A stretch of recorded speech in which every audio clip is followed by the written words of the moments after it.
Good morning, all. Jeff Mundy, I'm presiding as chair today to request start over. Say good morning, all. Jeff Mundy, presiding as chair today, sitting early is attending. All right, somebody's got to mute their. There we go. He's out of state, but attending by Zoom. So I'll be chairing today. Today is June 29, 2023. It is 10 a.m. All commissioners are present except for one of our Vermont commissioners is missing at the moment, Commissioner Sodick, who we hope will join us shortly in person today. Jeff Mundy, we'll go here, Vice Chairman Salzman, Nyack, and Morris are here in person. We have our AG council here, Melissa Juarez, thank you for attending, and then our ED and assistant. So with that, and Dick still hadn't come on. Not on. Well, we've tried calling him. We're going to go ahead and start, and hopefully Commissioner Sodick will join us here shortly. And I see we have Commissioner Janeka from TCEQ attending in person today. Thank you for coming, Commissioner. Do we have any other officials online?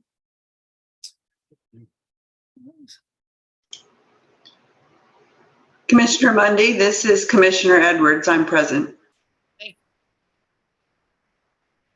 Bradford, for Zoom, we have Brandon Hurley, Lisa Edwards, Peter Bradford, and Dick Sodick still MIA, but hopefully we'll be joining. Let's see, we have Commissioner Janeka. Anybody else? Okay, with that, we have a very long docket today, so we're going to change how we normally do things so that we're not here until the evening. And most things, as they usually are non-controversial. And so when we get to that part of the agenda today, the technical committee is going to read a list of all of the items on the docket. We will have a motion to approve them as presented by the technical committee, and then handle it on one motion with one vote for all items. Now, if any commissioner wants to discuss any of them individually, please just speak up. We'll pull them off to the side and save those for individual discussion. But that way, John can, only do it one time and hopefully expedite this quite a bit. So with that, let's go. Do we have any public comment? Anyone? All right, that was quick. Hey, Commissioner Mundy, I would just remind everybody that online, if you want to speak at any time, the raise your hand function's down here at the bottom of the Zoom screen. So that's the way we try to make sure that everybody doesn't jump to the mic at once online. So if anybody online wants to make comment, please, of a general nature, please use the raise your hand function. Yep, nope, still no volunteers. All right. So with that, the first thing we're going to do, we're going to take one agenda item out of order, and I'm going to call on Commissioner Morris. She's from our Rules Committee. Thank you, Mr. Mundy. And Linda, I'm sorry to interrupt, but just for clarification, this is agenda item 6. Correct. Yep. As chair of the Rules Committee, after considering comments received in response to the proposed rule that was published in the Texas Register, I believe the proposed rule should be withdrawn.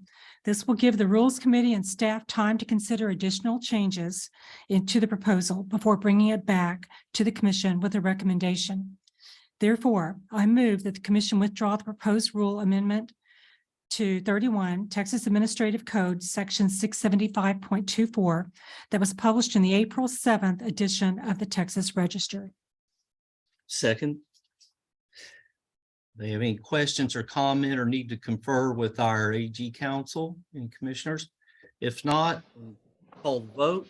All in favor, say aye. Aye. Aye. Any nays? It's approved. Next, we're going to go to agenda item number 5, a report from Orlson.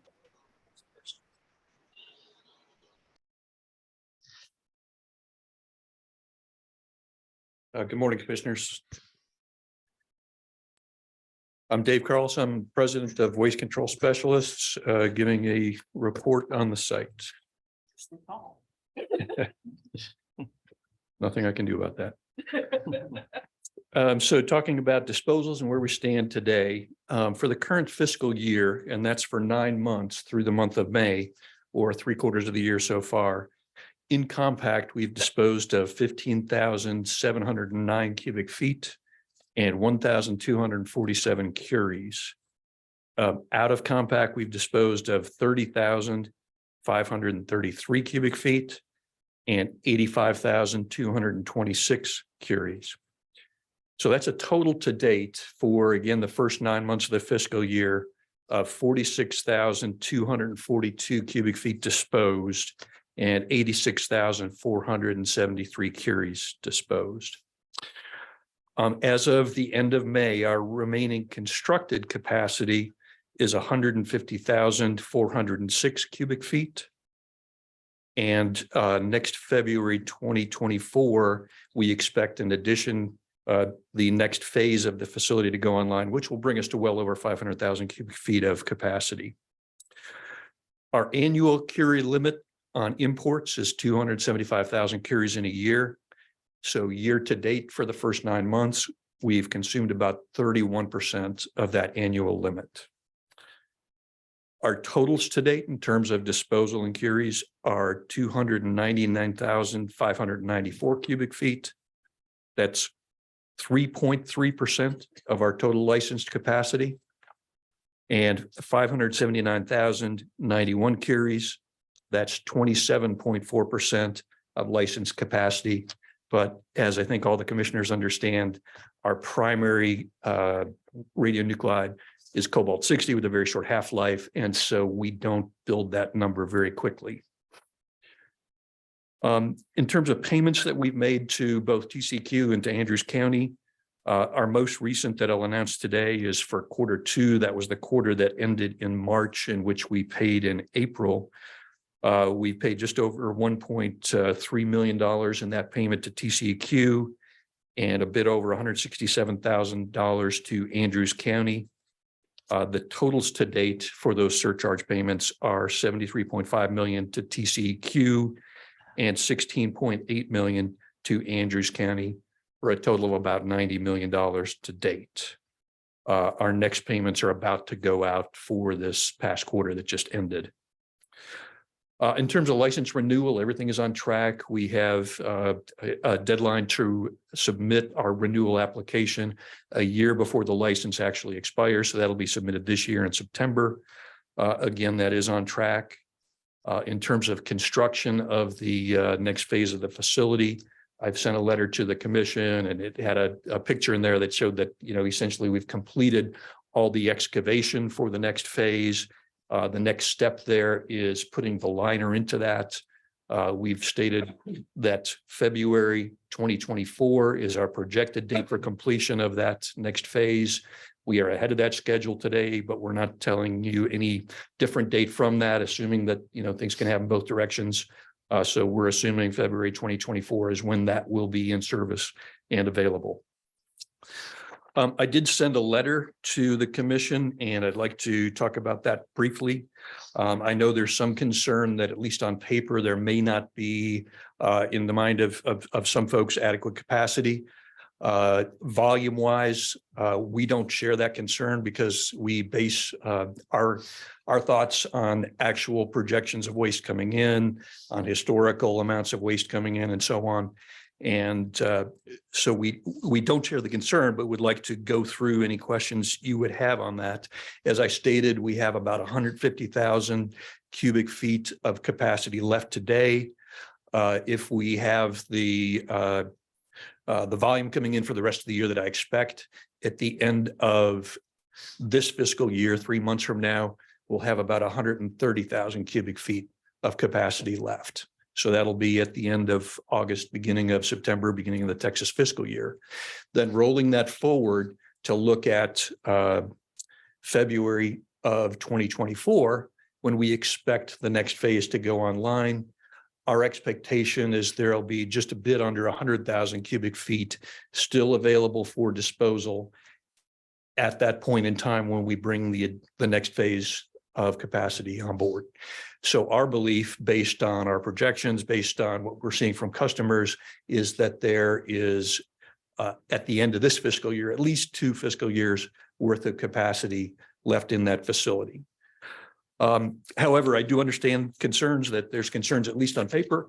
And in order to deal with those concerns, I would like to propose to this commission that what I would be very pleased to do is to submit an additional report to the commission until the next phase is online. And what that additional report would include, it would include both the remaining capacity in phase 1 and a continued update on the date that we expect the phase 2 to come online. So hopefully that would give assurance that, we're on track and everything's looking good and continues to proceed along with the projections that I've provided to you.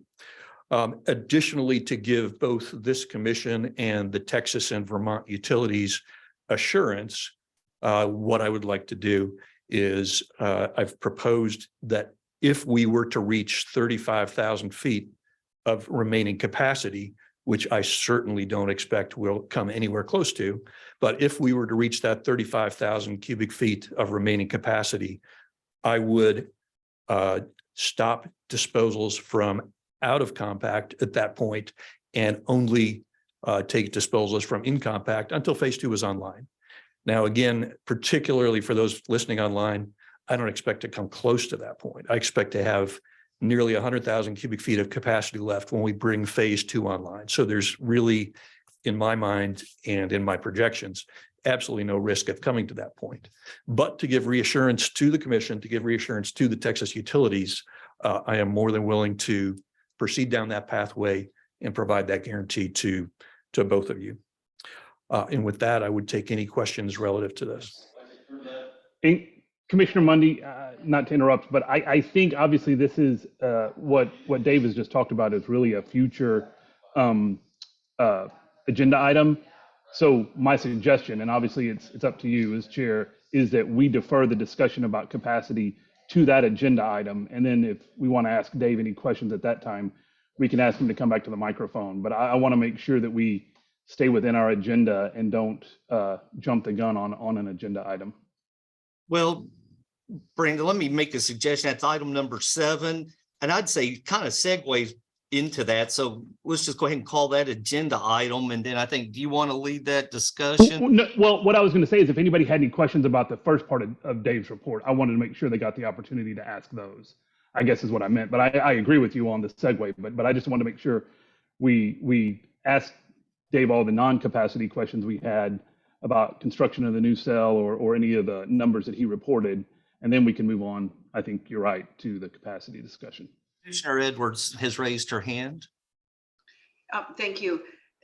Dave, I couldn't hear clearly sort of the last part of your discussion that you cited a number that you would reserve space for and stop taking out of compact waste once you reached a certain limited amount of volume available. Can you repeat that for me? I didn't hear the numbers clearly.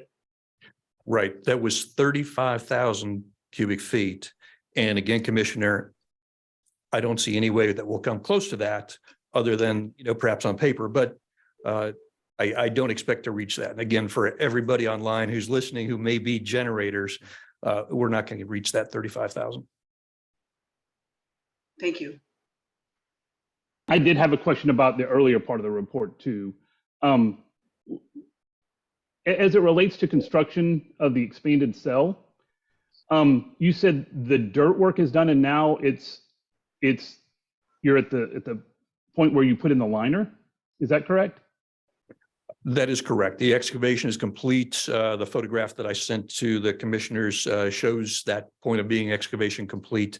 And so we will be putting the liner in during the month of July. And I know this is asking you to think hypothetically, but what kind of conditions could potentially slow down the construction? Is weather a factor or labor a factor, anything like that? So we have subcontractors that are already programmed in and planning to come on board for that construction of the liner. Excavation, weather can sometimes be difficult for excavation, probably less so for the future activities. And then is there a kind of a final stamp of approval from TCEQ, or is there initial approvals all you needed? No. So a considerable amount of the time is for completion of the report. So we submit a completion report to TCEQ. While TCEQ is thoroughly involved in the process going forward, they do receive that completion report. They do have to review that and go through their processes. And so the February date that I've stated is really upon completion of their reviews and completion of any response to questions that we might need to answer for them. And I know this is, I'm not trying to split hairs, but when you say a February completion date, do you mean the date on which waste can be accepted into the new cell, or is there a lag time there? No, I mean in-service dates. Okay. Chairman Hurley, I know you can't see that, but Ms. Forbes is here on behalf of TCEQ. If you had any questions you want to pose to her about that timeline. No, Dave answered everything I had. I know that. I just want to make sure that we didn't leave any ambiguities. I wanted to make sure that mainly that the February date was in their mind the date that waste could be accepted into the new cell, because obviously for our purposes, I think that's what's most relevant. But I didn't have any questions for Ashley. And Brandon, do you want to talk a little bit Sure. about agreements? So, and I don't want to, again, I don't want to jump the gun. If anybody had any other questions for Dave about the rest of his report, I don't want to cut anybody off, but if no one does, I can go ahead and talk about the capacity issue from the commission standpoint. We talked about this in previous meetings. As we watch the reports that WCS provides, which I think are very informative, and we really appreciate the format they use now because it's exactly what we need. We saw that last meeting, we realized we were coming up to this issue of there were some people out there with very large cubic feet agreements.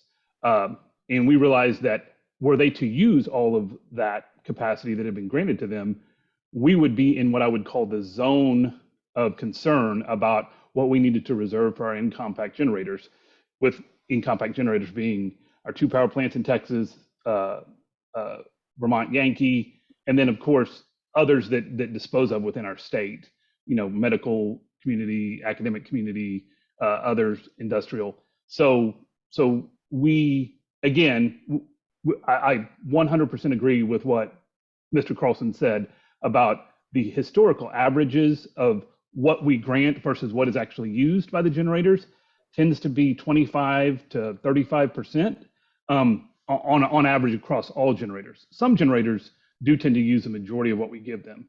For instance, I think Tennessee Valley Authority generally uses all of what they're requested. And recently we've seen some amendments from people like ADPCR3, where they've come back and asked for more because they've used up what they've been granted. So some people use it all, but if you average it out across all generators, it is in the 25 to 35% usage range. However, what we realized is that on paper, as Dave said, on paper, we were bumping up against a capacity concern. So we went to those, a couple of generators who had very large cubic feet allocations and asked them to release some of what they had been granted, and very graciously they did. However, and we said this at the last meeting, now with the new disposal year coming up, which begins on September 1st, we're right back into the same problem, because obviously, and as Commissioner Mundy said, we have a very long agenda today because the majority of these are for the next disposal year, which starts September 1st. So we are back to the issue solely on paper. I 100% agree with Dave in that practically speaking, I do not think the cell is going to fill up before the expansion is done. However, on paper, we do have a problem, because if you look at the remaining 3 months of this disposal year being we haven't had reports for June, July, or August. So there's 3 months left in this disposal year, which I think in Mr. Carlson's letter, he said he estimated that while there's 130,000 cubic feet still out there in agreements, he thinks only 13 or 15,000 cubic feet will be disposed of in those 3 months. But if you take that into account and you take into account the new applications that we're about to hear about from the technical committee, we are very close to what we think is the remaining capacity of the current cell. And because we believe there's about 150,000 cubic feet left in the current cell, we think between the new requests and what may be disposed of in the remainder of this disposal year, we might get very close to that. And we do believe, based on our discussions with in-compact generators and in other investigations we've done, that we need to reserve about 35,000 cubic feet to ensure that there's adequate capacity in the current cell for the needs of our in-compact generators. And again, that may be a little bit of an overshot, but in this type of scenario, we have to err on the side of caution because we can't go the opposite direction because then we failed. And I should have said this at the very beginning, but we talk about a lot of different issues, but you know, the primary purpose of the commission is to preserve and protect capacity for in-compact generators. That's why we consider all of the out-of-compact requests to import waste, is because that is our regulator by which we ensure that adequate capacity exists for the in-compact generators. And one of the friendly criticisms we've heard in the past is that we were a rubber stamp and that all we ever did was approve every import. And I think while we do approve the majority of them, the reason we did is because we've never had a capacity concern. For the life of the commission up to this point, we've never talked about volumetric capacity being an issue at the WCS facility. So we're there now, and so the point is that we need to make sure that we are very exacting and precise in how we carry out our job.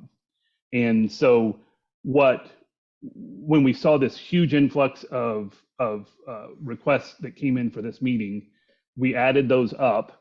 And we realized that it really does put us in a zone of concern, I guess you would say.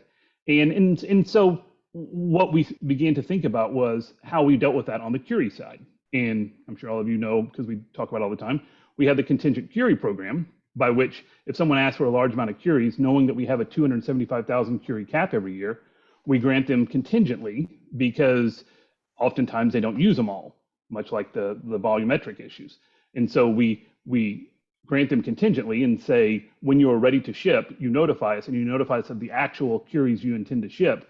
And then we will respond and say, yes, adequate Curie capacity exists for you to ship. But it gives us one more opportunity to regulate to make sure we never get into a problem with either the Curie cap or, in this instance, the volume we need to reserve for our in-compact generators. And I don't think the idea of a contingent volume program is going to be a huge imposition on anyone. I think my suggestion, and of course it's up to the commission, is that it would be a simple email, between 5 and 10 days from shipping to Stephen, and Stephen would look at the charts that we now keep and say, yes, adequate capacity exists. You're authorized to ship. And it would literally be something that simple. And it could be via email. It doesn't need to be any more formal than that. And we think it is a way that we can show that we are addressing the paper problem, even if it's not practical, but showing that if for some reason something changes about historical disposal volumes and how much people use, we then have a measure in place to ensure that we don't end up not stepping up to the plate and doing our job, which is the preservation of that capacity for the in-compact generators. I think Mr. Carlson's proposal of the additional reports is wonderful. I think we'll take all the information we can get because we'd like to check and recheck and double check all of our work. And I think that's a good way to have kind of a belt and suspenders approach to this, that we would be keeping our own numbers and then WCS would provide us their numbers, and we would make sure that we, kind of like balancing your checkbook every month, we go back and rectify them and make sure that we have, the most accurate numbers. I 100% agree with Dave that this is not a practical problem on the ground. I do not envision that we ever get close to filling up the current cell before the new expansion is ready. But I do think that something like this is necessary to ensure that if someone comes and simply, drops out of the sky and looks at what we are doing, they don't say, look, it's clear that you have granted more in out of compact import agreements than you have left in capacity. And on paper, we would then appear to have fallen down on our job. So this is the only method that I think we can use to show that we are actively monitoring and have some sort of safety measure that we can take to make sure we're not failing at our job. So that's my thought. I think Mr. Carlson's offer of the information and his offer to also stop when we get close to 35,000 is great. And as an aside, Commissioner Mundy pointed this out to me the other day, and I'm glad he's a better lawyer than I am, because he said in the agreements themselves, this is already embedded. We have the right to really, for any reason, either suspend or even cancel an agreement, which obviously would include capacity issues. So we probably technically already have this in our current form agreement that we use. However, we think that this kind of more intentional process of this, contingent grant with an email asking to make sure there's adequate capacity is really just a way to make sure that everyone knows what's going on, everyone is kind of on the same page, and we don't have any issues with anything slipping through the cracks. So with that being said, my hope for this agenda item was that we would have a discussion both among commissioners and obviously among the public who wanted to join in, whether online or in person, and talk about what your thoughts are on kind of what I've described. And if anyone thinks there's tweaks or additions or changes that should be made to it, that's kind of what I was hoping would happen from this point forward. I think whatever we decide, we will then, I believe, just make it as a condition on any grants that we give later on today when we vote on the individual applications. And we can do it on a global basis just to say that we're going to either make them contingent or whatever else we decide to add to it. So with that, I'll shut up and turn it back over to Commissioner Mundy and see if anybody else wants to have a word about this. I'd like to add just a couple of follow-up comments to expand on what Brandon has said. And for the audience, just for context, the way this entity is structured, we are a creature of federal statutes between Texas and Vermont, and the host state, i.e. Texas, said, okay, we'll do this on the condition that 80% of capacity is reserved for in-compact members, i.e. Texas and Vermont, with 20% that we can allocate to import from people from out of compact. And the volumes we're talking about right now and the amount WCS is constructing is just a small percentage of their overall licensed volume. They're just building it in segments. So, but we are trying to remain mindful of making sure that we can always meet the demands of Texas stakeholders as well as Vermont. And we, as Brandon said, we've been chatting with them and they seem to agree that 35,000 is more than protective of whatever needs they may have. The two power plants obviously chew up a bunch of volume, but the ones that give me the gray hair and keep me up at night are the little bitty guys.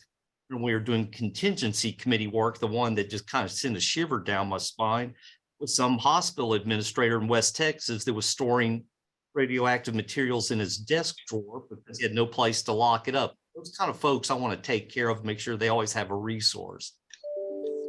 Expand on the comment about our current agreements. Last time I looked, it's paragraph 3 or 4 in there. It gives us a right to amend if we need to after approval.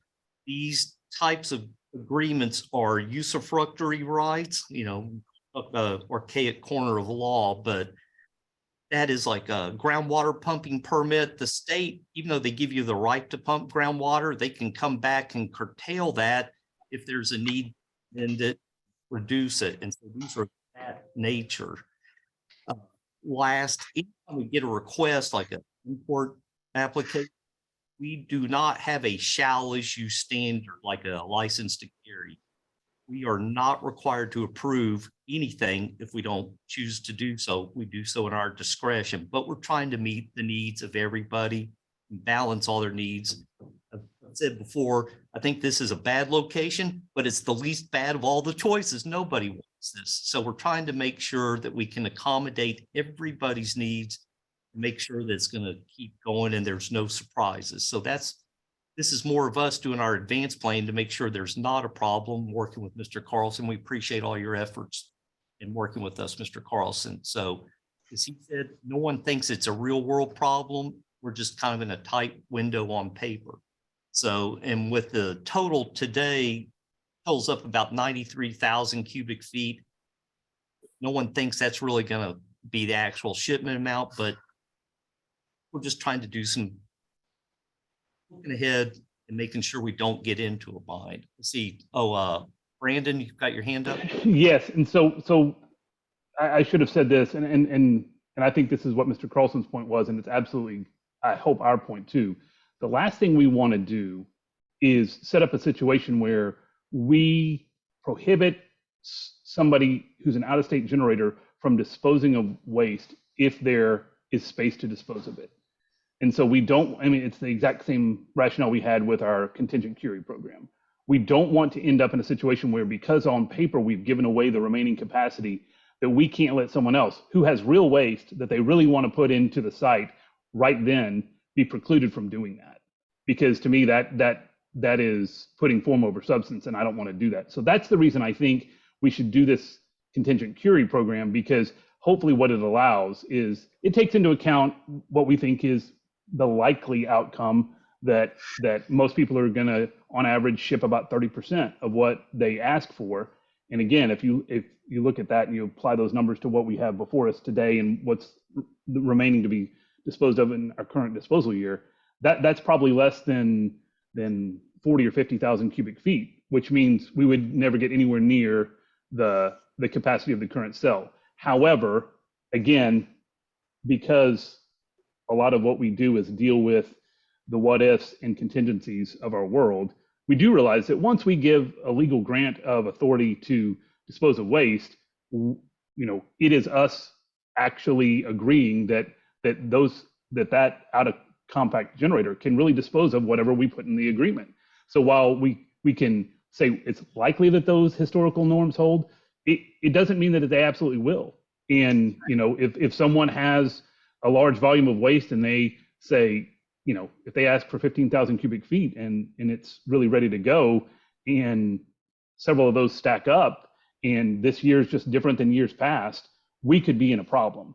And so I think this is the kind of the tempered approach to make sure that we don't let that happen, yet at the same time, we don't end up in a paper problem where we exclude people from the site for no reason other than paper grants of authority that we've given in the past. And so that and again, I know Dave spoke directly to the generators who happen to be online. I want to make sure that they understand that too, that really what we're hoping to do here is to ensure that really things continue to go seamlessly and everyone can dispose of all the waste they have to dispose at the site, and we don't have this paper problem get in our way. But we think this is the way to handle that paper problem to ensure that we don't end up in one of those situations. So with that, I will be quiet and let everybody else talk.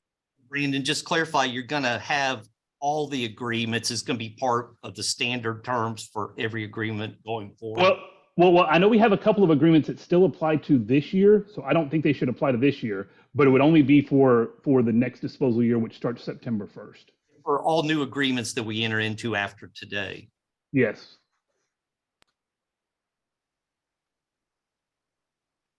Mr. Edwards, did you have your hand up, Nico? Well, if I'll just remind the commission and the attendees in the audience what the basis of 35,000 cubic feet was. I think we've had a very good discussion and explanation of the need for contingent or conditional approval, similar to what we do for curies. I was very encouraged to hear Mr. Carlson talked about the 35,000 cubic feet being reserved for in-compact generators.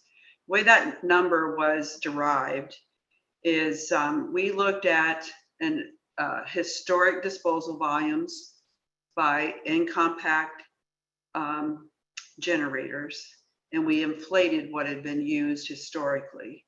And based upon those inflated numbers, said anywhere from 7,500 to 10,000 cubic feet per year of disposal volume was needed for in-compact generators. We said, while the estimates are 18 months to open a new phase, we assumed 4 years rather than the 18 months. So if you do the math, 7,500 to 10,000, and you say 4 or so years to construct a new phase, that math comes out to 30 to 40,000 cubic feet. That 30 to 40,000 cubic feet is all based upon very conservative assumptions. And so we picked the mid-range, 35,000 cubic feet. And we feel like that 35,000 cubic feet protects and highlights the interests of the in-compact generators and protects those above out of compact interests. And we think that's a big part of what the commission's objectives are, mission is. We also believe, similar to what Chairman Hurley said, is we don't want to limit access to the site when there is disposal space available. We don't want to be an unneeded impediment to access for disposal. And that's partly because it serves in compact interests to have imports come into the site, because it improves the financial viability of the site to ensure that it remains open for the long-term interests of Texas and Vermont generators.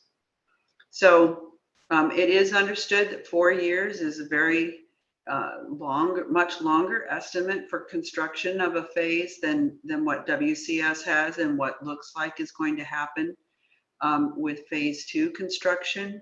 But we put that number in place prior to the beginning of construction of phase 2, and it was known to be a little bit inflated, but that is because we have a history of sometimes things taking longer in a construction phase than what was originally anticipated.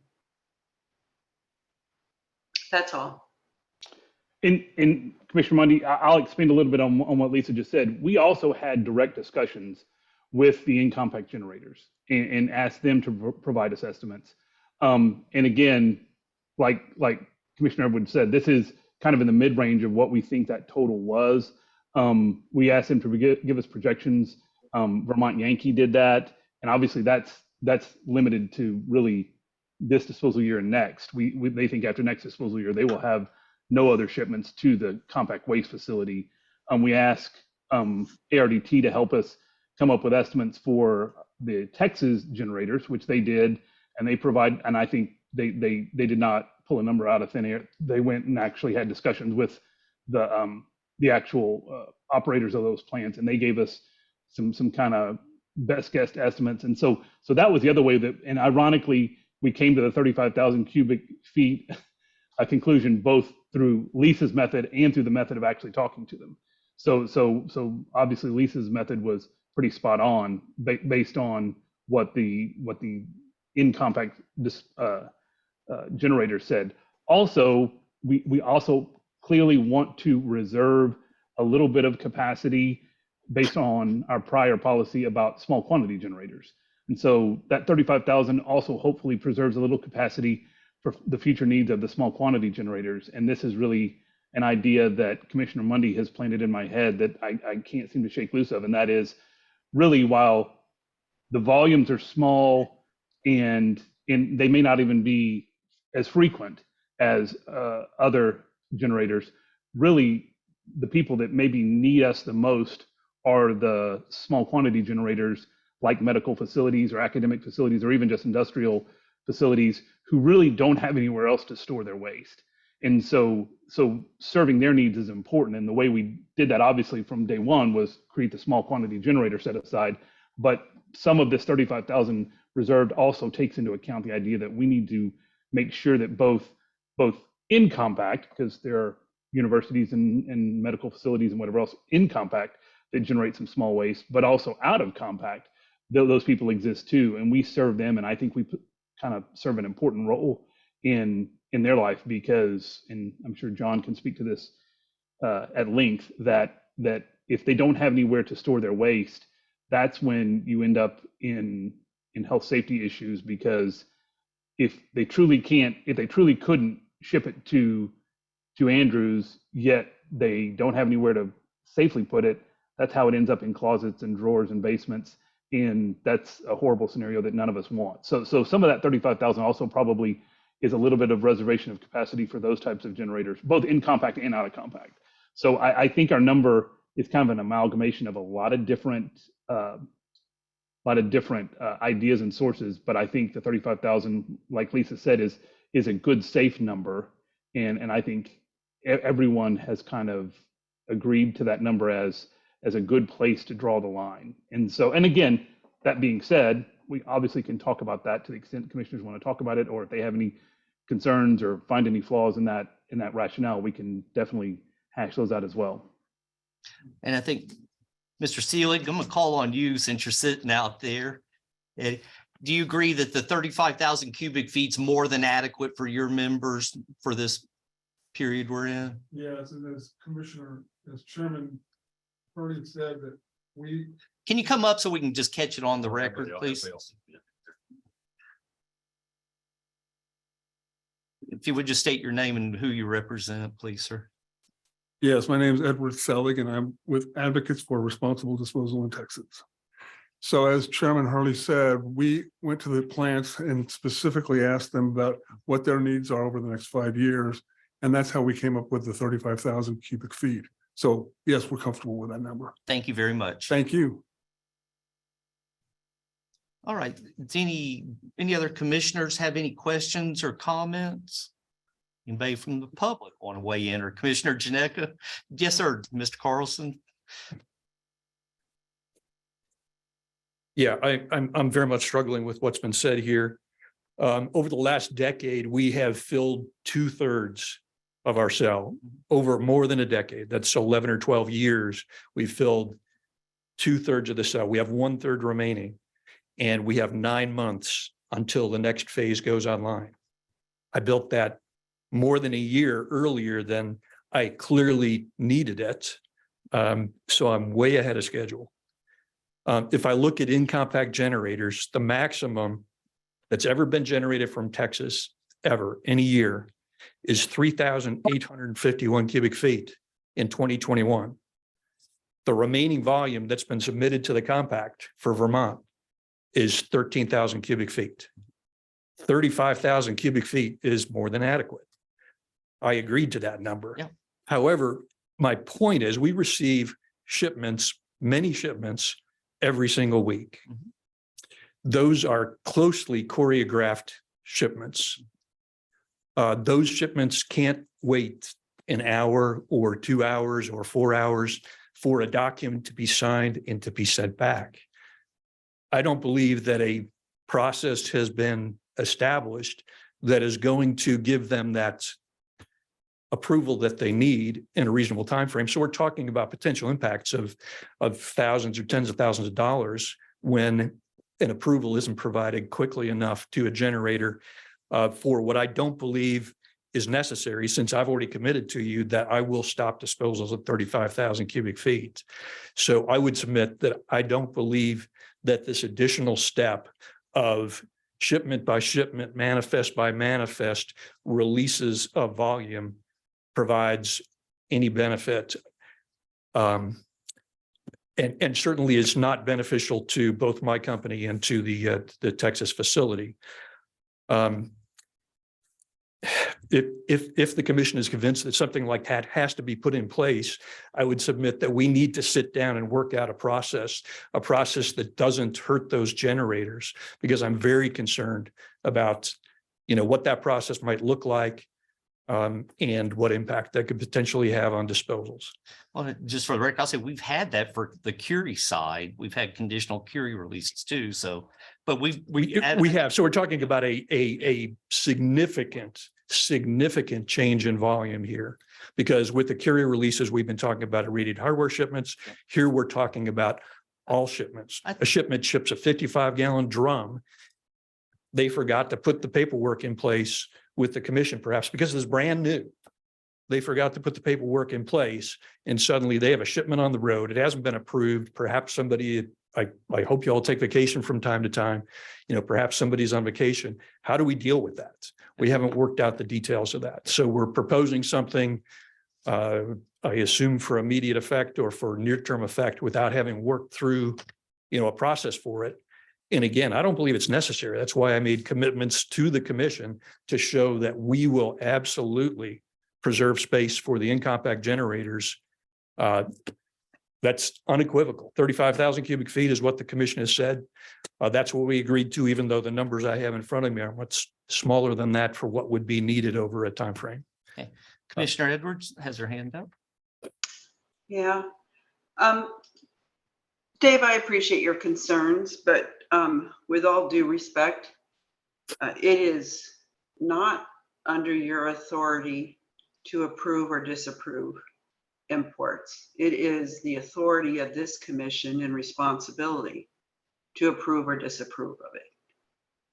The suggested methodology from Chairman Hurley replicates a process that is already in place.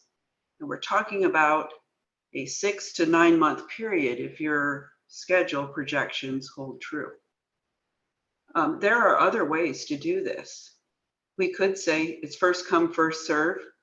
When we approve enough import permits that we hit the maximum volume that still reserves the space for in-compact generators, we stop approving. That would be a significant disruption, I believe, much more significant than what has been suggested to your business model. So I think it is the responsibility of this commission to create a mechanism that protects the interest of in-compact generators for this very short time period of when we're waiting for phase 2 to open. And I believe that Chairman Hurley's suggestion for conditional approval replicates existing processes used for Curie approval, and I am supportive of that approach. And I'll note Commissioner Saldick has joined us. If you have any questions or comments. Oh, all right. Yeah. Okay. Let's see. And to add to what Commissioner Edwards just said, Mr. Carlson seems to suggest that the process is unknown and that it would take some time to figure out. I maybe didn't explain it as well as I should have. My proposal is that it would simply be an email from the generator at the time within 5 days of them shipping or when they want to ship, and saying, we are prepared to ship to the compact waste facility waste that totals X cubic feet, and then they could ship once they receive an email back from our executive director or our assistant executive director confirming that that space is available for shipment. And it would simply be that elementary. I also, to Mr. Carlson's point, have a hard time believing that shipping decisions on volumes of low-level nuclear waste are made within hours or minutes. I believe there has to be some planning that goes on. And that planning, we could just be part of that. When the decision is made, I assume there's a logistical time period that has to go into literally loading the waste on, finding a container, loading that waste into whatever the shipping vessel is, whether it's train or rail or truck or whatever it is. And so I believe that if people will simply put this as part of their planning process for the shipment of low-level waste, it should not be a problem. And I think, I believe the commission staff, and if not commission staff, commissioners can meet the needs of this, even if it's multiple shipments a day. In today's modern technological world, I'm sitting at the beach in Alabama attending a commission meeting, and I've had multiple emails and calls with our executive director the entire week. And so I know I'm committed to, if for some reason Stephen and Megan weren't available, I'd be more than happy to be the person that could be contacted and say, yes, adequate capacity exists. And so I think we have multiple layers of availability of people to where there would not be an issue that Mr. Carlson describes about us all disappearing for days or weeks on end, and in generators being unable to get an answer whether or not they're authorized to ship. If Mr. Carlson has suggestions or tweaks to the process I just laid out, obviously that's what this discussion is for. And if anyone else has those, that's what this discussion is for. I think the idea that we should simply defer to the regulated is not good public policy. I don't think there's many instances where a regulator raises an issue and then the pure answer to that issue is to say, well, they said they won't do it and that's enough. Because as I said, this is, and I've said this to a lot of people in private, this is one we as a commission cannot get wrong. It is absolutely 100% our burden. It's not TCEQ's burden. It's not WCS's burden. It's not any of the generators' burden. And I don't want to put that burden on them. I want to do our job. And I think this is our job. And I think the process we've laid out is hopefully the least intrusive that we can come up with. But I also think it has the necessary elements that allows us to perform our fundamental function without dropping the ball. So I disagree with Mr. Carlson that our process is unnecessary or that it's going to create some sort of huge intrusion or delay in the normal shipping process. But if any of you have any of those concerns, or if Mr. Carlson wants to speak to him further, I think that's what this time is for. But I wanted to make it clear that the reason we came up with the idea that we came up with is exactly what Commissioner Edwards said. We have used this process in the past, I think, to some success. I think what I've described as even less formal than the Curie release process, because that does require a condition release letter and we have to go back and sign it. I think the process I laid out is as simple as an email back and forth that is probably no less than 3 or 4 lines. And I can't imagine how we can make it any simpler than that. Chairman Hurley, can I ask you, I believe you conferred with our counsel from the AG's office on this particular question or specific question. Could you speak to the bottom line?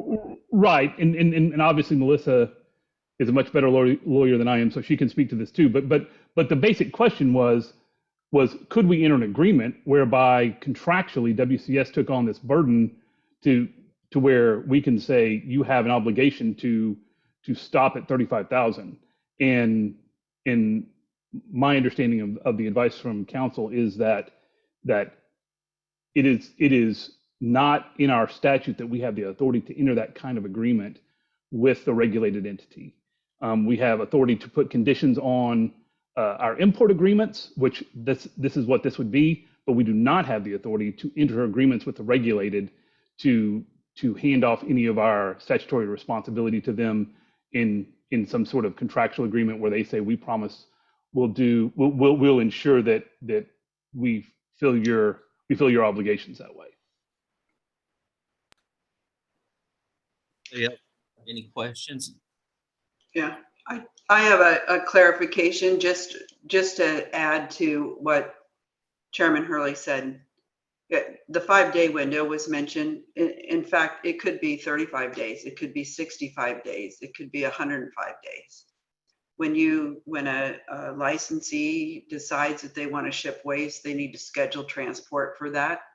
And once they have made that commitment and want to schedule the transport, they could send the email asking for that conditional approval, and it could be executed at that time. So don't be confused by the 5 days. And I would reinforce that I don't find this to be a credible impediment for the highly choreographed receipt of waste to continue at WCS. I just want to clarify, Chairman Hurley, your intention was that it was a 5-day minimum that they give us. Right. That it wasn't a Yeah. I They can go out as far as they wanted, I guess. Mhm. I just want to add that I agree with Mr. Carlson that this is a new step, and we need to make sure that the generators put it in bold writing or bold print or something, that this is a requirement they're going to have to do.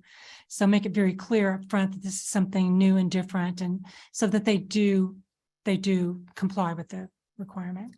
And I'll say, looking at today's docket, we have 28 applications.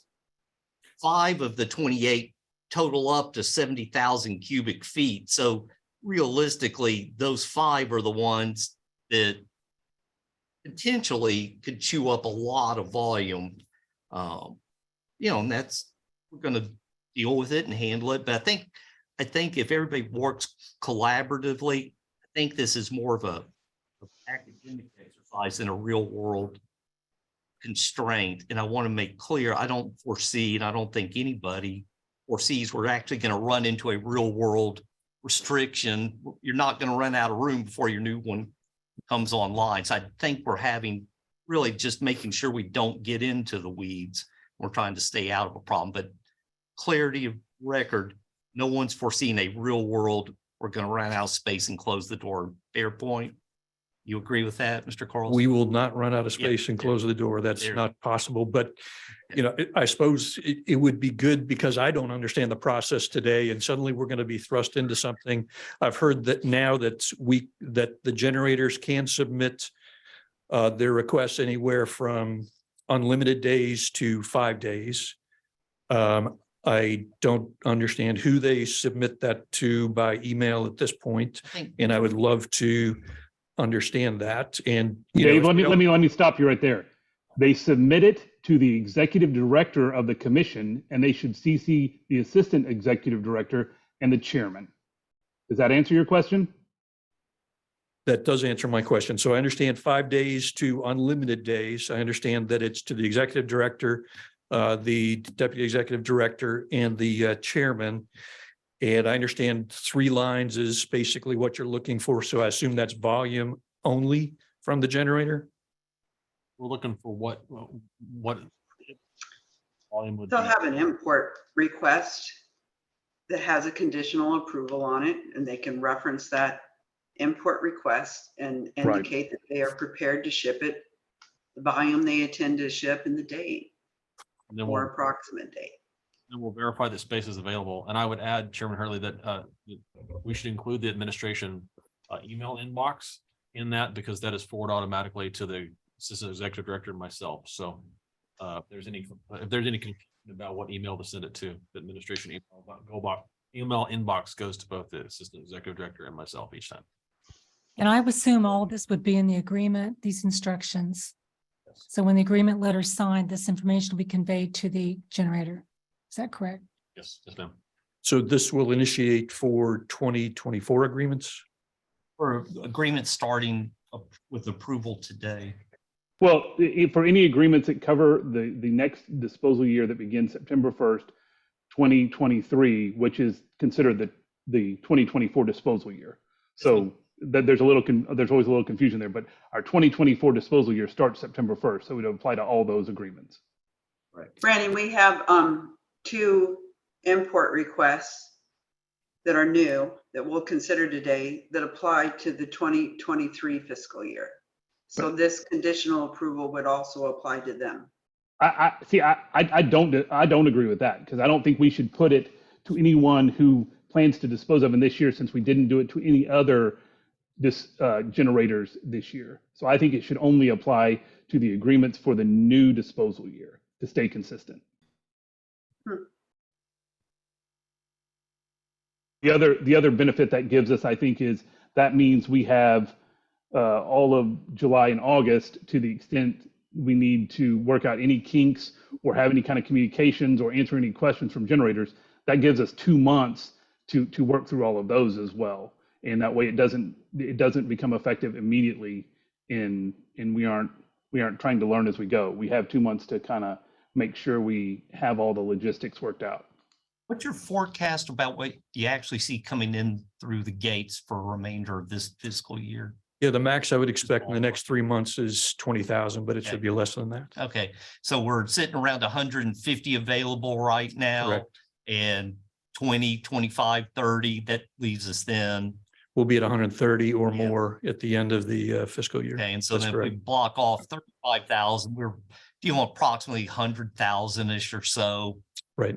Okay, Right, which would be far beyond any Yeah. projections we have, Right. far beyond any year we've seen. Yeah. Certainly it's driven by the D&D projects and we have a good handle on where the D&D projects are yeah, going. I think So what really kind of started highlighting this problem is when we had the one last year for 80,000 cubic feet on a single application, another was 25,000. They didn't end up using it, but some of these volumes all are starting to creep up. And if they actually shift a big load, then it could chew up a block at a crack. But we're just trying to make sure everything keeps running and no one has a surprise. So any other comments from commissioners or stakeholders? Yes, sir. if I could say one more thing, perhaps if you are to proceed down this path, there would be some threshold below which generators don't have to follow the process. We've done that with the Curie releases, and really it's only impacted IH and other things like that. In this case, if it was 2,500 or, some number that's below that number, it's really not significant. 100 cubic feet or a single 55-gallon drum, these things, seem to be fairly insignificant. I'll defer further questions on the process, assuming that we can sit down and talk with the executive director or other staff to try to fully understand this process going forward, because it will be different than the process for Curie release. But I think we need to, get a good handle on that and be able to help the generators then, if this is going to happen, in order to get this done correctly. I do have generators that make shipments every single week, and we'll have to talk about, can you put multiple shipments, multiple manifests on a single request? How will that happen? Certainly, while utilities and other generators are nearly perfect, they could come to a point where they hit 5 days and say, I forgot that, and is there, is asking it 4 days still an allowable thing, or does that mean that they have to, turn their planning backwards and, defer that particular shipment? I think there's details here that are important to the financial aspects of generators and important to, frankly, the facility as well, that I'd like to discuss further. All right. Thank you. Happy to do that. So in thinking about the point that Dave made, and the discussion that Brandon and Lisa offered, perhaps we would, if we decide to go down this road, that we would exempt, if you will, the small quantity generators from this process. I can tell you, for the import applications that we received so far for next fiscal year, the small quantity generators, at least based on my review, those who I think we would agree are small quantity generators, totals 434 cubic feet. Yeah. So I'm sorry, can you use the microphone, Commissioner Salzman? We can't hear you. my apology, I've had it off the whole time. So It was Thank you. your comment, So please. based on the discussion from Brandon and you, Lisa, and then Dave's question about, is there perhaps a minimum, or I'm sorry, A threshold. a threshold, there you go. The small quantity generators for next year to date, their applications in terms of volume total 434 cubic feet. And the only caveat I put on that is there were a couple of entities that requested small quantity generator status that I don't think really qualify for it. And that'll come out in the technical review, but 434 cubic feet obviously is is such a small volume that's not going to make a difference. So I think perhaps exempting small quantity generators from this, whatever process we might put in place, I think at the very least that would be appropriate. Does our definition include volume and curies both in the definition? It doesn't. And so, you know, the review that I do with regard to small quantity generator really has to do with what are they asking for? What is their business? What do they do? And it's sort of an iterative process, but I can get into the detail. I'm just saying for small quantity generators, I think exempting them, if we decide to do this, makes perfect sense. Yeah. The goal is not trying to trip anybody up or impair y'all's. It's really just kind of making sure we're monitoring what's happening. And realistically, the new space comes online, this concern goes away, at least for a number of years. So, Commissioner Edwards. Had to get off mute. I would like to hear the commission's thoughts on entertaining a minimum volume below which on an import request, we could approve it without the contingencies or the conditions, and above which it would be a conditional approval. They'd have to let us know and do the whole process that was previously described. And I actually think we could go as high as 5,000 cubic feet, which would encompass the vast majority of the import requests that are there, still be well within the available disposal volumes, including the reserve capacity for the in-compact generators, and only that handful of import requests that exceed 5,000 cubic feet would be subject to the conditional approval. Would caution though, that for processors and very large utilities that are representing multiple plants, you know, they may be the more likely people to actually ship the waste. So I think that the original proposal was to try to treat everybody the same way and not subject any particular generators differently than others. So there's probably many approaches that could work, but I'd like to hear the commission's thoughts on those, on that. Thank you. Oop. Brandon, you're on mute. Oh, am I still? Can you hear me? So there's a mathematical issue here, which is dangerous for me to do math. But if it was 5,000, if you had 25 generators come forward with requests for 4,000 cubic feet, you're back at 100,000. Yeah, there's obviously a cap. So I think we have to be careful if we want to go down this path and set kind of a minimum. I think we have to decide what that is, and really not to put the burden on John, but I think he has a better sense of traditionally kind of where these lines of demarcation are in for lack of a better term, maybe your everyday shipments versus what is a quote unquote larger shipment, and kind of how we look at that timeline of what is kind of on average versus what is large, and deciding where, if we're going to go down this path, where we pick that line. Like I said, I want to make sure that we don't end up in a situation where we are telling people, yes, you have no conditions on shipping, and if, heaven forbid, there's a delay in the expanded cell, we end up in a situation where we go, oh wow, we are creeping close to that line, and we're going to have to do a 180 and suspend some people's agreements, or they come forward and say, you know, I mean, to Dave's point, I have a real shipment that I was told by you guys had no conditions on it, and I'm ready to ship it, and suddenly you're telling me I can't. I mean, this is as much about fair notice to the generators as it is anything, because I want to make sure that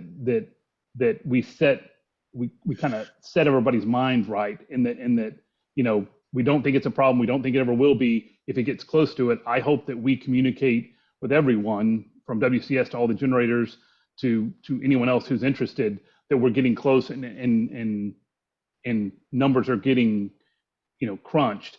And so picking that minimum volume becomes important on that topic as well, just to make sure that we don't inadvertently put ourselves in a mathematical problem. And again, John has a better handle on numbers of what the average out of compact generator asks for, and kind of what those how those kind of different requests fall into maybe the two buckets of what we're talking about, which is, for lack of a better term, a lot versus a normal request. And if we want to draw that line there, that may be something that we need to hear John out on. I think you're punching the numbers as we speak. So if I can speak, I have those numbers crunched already. So if you, in looking at Commissioner Edwards, what she said, that would actually capture most of what you're looking for. Because if I look at simply the D&D projects, and there's 3 of them, and at the very largest utilities that have multiple plants, and I'm looking at 2 of them, that would take 90,000 curies, which is the application today, 90,000 cubic feet, which is the applications that are in today, and reduce that down to 15,000 cubic feet. So just simply looking at those 1, 2, 3 D&D projects and those 2 utilities separately and individually takes us from 90,000 cubic feet to 15,000 cubic feet. And I think presents us with a far easier situation. Hey, Mr. Carlson, if you look at the requests again, and you look at it from the perspective of 1,000 cubic feet instead of 5,000, I think we end up in nearly the same place. And it addresses the concern from Chairman Hurley, where if we get a whole bunch more requests in, we can wind up right back at 100,000 cubic feet, by getting 20 requests for 5,000. But if you look at the list of import requests, there's 1, 2, 3, 4, maybe 5 additional shipments that are, I think 20 out of 28 new requests are 1,000 cubic feet or less. Only 8 are greater than 1,000 cubic feet, if my old eyes counted those up right. Yeah, it's about 5 over 1,000. I think, again, to what you said previously, though, we can accomplish everything that you're trying to accomplish here at the 5,000 level as well, because that really does reduce it significantly. I will tell you that WCS as a company has been working very much with our generators to make sure that they had their import applications in for this meeting for next year. That doesn't mean it's all of them, but I would submit that this year we're probably in different shape than previous years, because we've made such a strong push to make sure that generators for the most part get their applications in this year in a timely manner, so that they have authority to import if you grant it by the beginning of next fiscal year. So I don't expect, well, I can't predict the future. I certainly don't expect a big inrush of additional applications, particularly for large volumes, because large volumes tend to be generated by D&D projects, and you're seeing the D&D projects on this sheet already requested. You get pretty good lead time on decommissioning shipments. I mean, they give you pretty far forward looking where you can say this is probably what we're dealing with for the year. Yeah, on a year by year basis, absolutely. On a week by week basis, I'm saying not at all. So we're looking at this for those bigger chunks. You can say, yeah, it may not be everything, but it's getting at the bulk of it. I would add, Mr. Carlson, that if we limit that to the number of D&D projects, that makes it far easier for us to work through a process with a limited number of people that would have D&D projects, those large volumes. We make it clear to them what they need to do, make this workable, as you said, going forward for them, because there's not that many companies that you do business with that actually have these large volumes. It'd be much easier for us to interact with them. Right. And frankly, WCS has people on site at all those sites. So we would be, directly supporting that activity. Stephen, when you talk, can you be sure to unmute your mic? My mic Oh, should be on, but I'm not sure why it wasn't. Chairman Hurley has his hand up. The mic is So- muted. Again, I hate to put John on the spot, but John, what is your opinion about where this line should be drawn on kind of typifying what the normal request is versus what is kind of a large request? Is it 1,000? Is it 5,000? Is it something in between? So I quickly went through and it looks to me like there are 5 applications that exceed 5,000 cubic feet in the upcoming requests. Round numbers, if you add those up, I believe that those 5 equate to around 70,000 cubic feet of all the volume that's been requested for next fiscal year. So if you eliminate those 5, it's 20-ish 23,000. something Yeah. thousand feet. In Dave's point, I completely agree. The number of applications that we had this meeting was extraordinary. And I sort of just mentally went back and looked at who had sent in an application compared to previous years. And there probably are only a handful, no more than maybe a dozen, who have requested applications or import agreements previously that didn't submit this month or for this meeting. It's going to, I mean, there could always be new generators that pop up, but there aren't any new power plants, at least not that I'm aware of. Perhaps the one Vogel, maybe. But with that exception, there probably might be a few new small quantity generators or maybe a new broker or something like that. No big bulk shipments. I don't think so. I really don't. So sort of that's a long-winded way for me to say, perhaps if we don't feel comfortable going all the way to 5,000, I would probably set that limit at more like 2,500.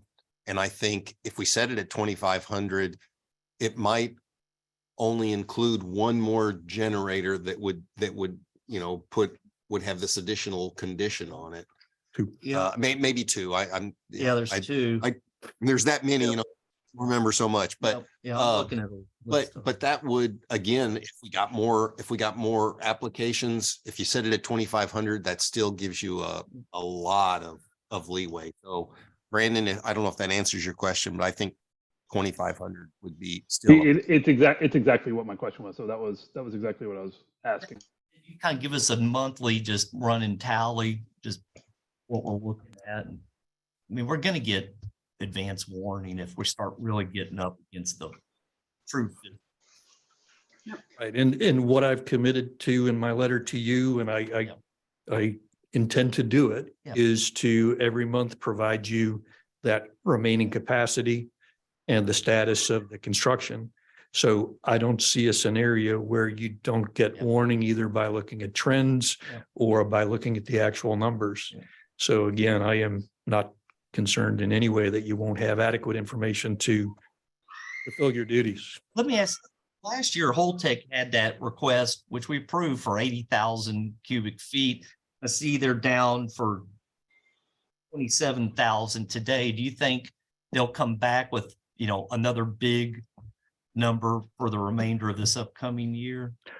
I don't speak for Holtec. I'm just saying your guesstimate on it. What I've read in the press, and I think you probably all read in the press as well, is that there is an intention on the part of Holtec to, I don't recall exactly the words they use, but to the effect of some pausing in certain aspects at some of their decommissioning projects.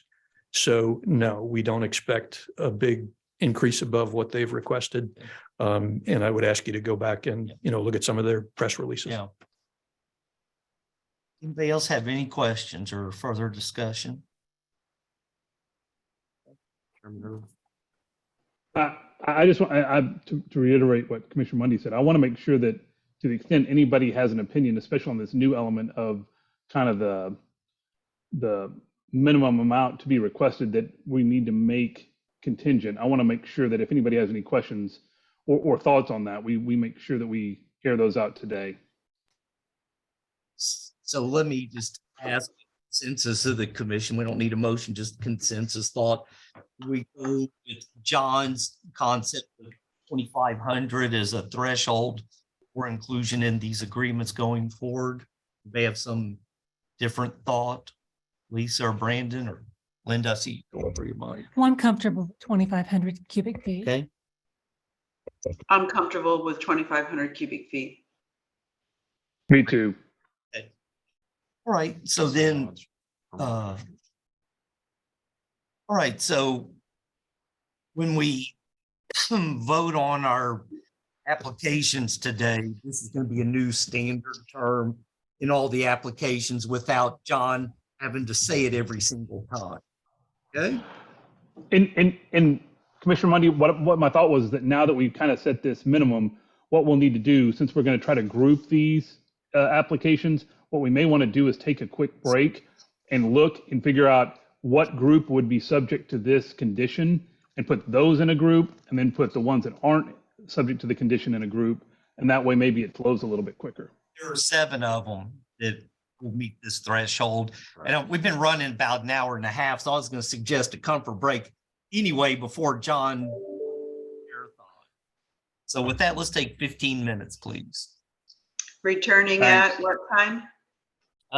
Well, 11:38 by Yeah. my clock in the room saying Let's say 11:40. we won't start without you, I promise. It's just to be clear to the people on the phone call. All right. Wherever your clock says, add 15 minutes and come back.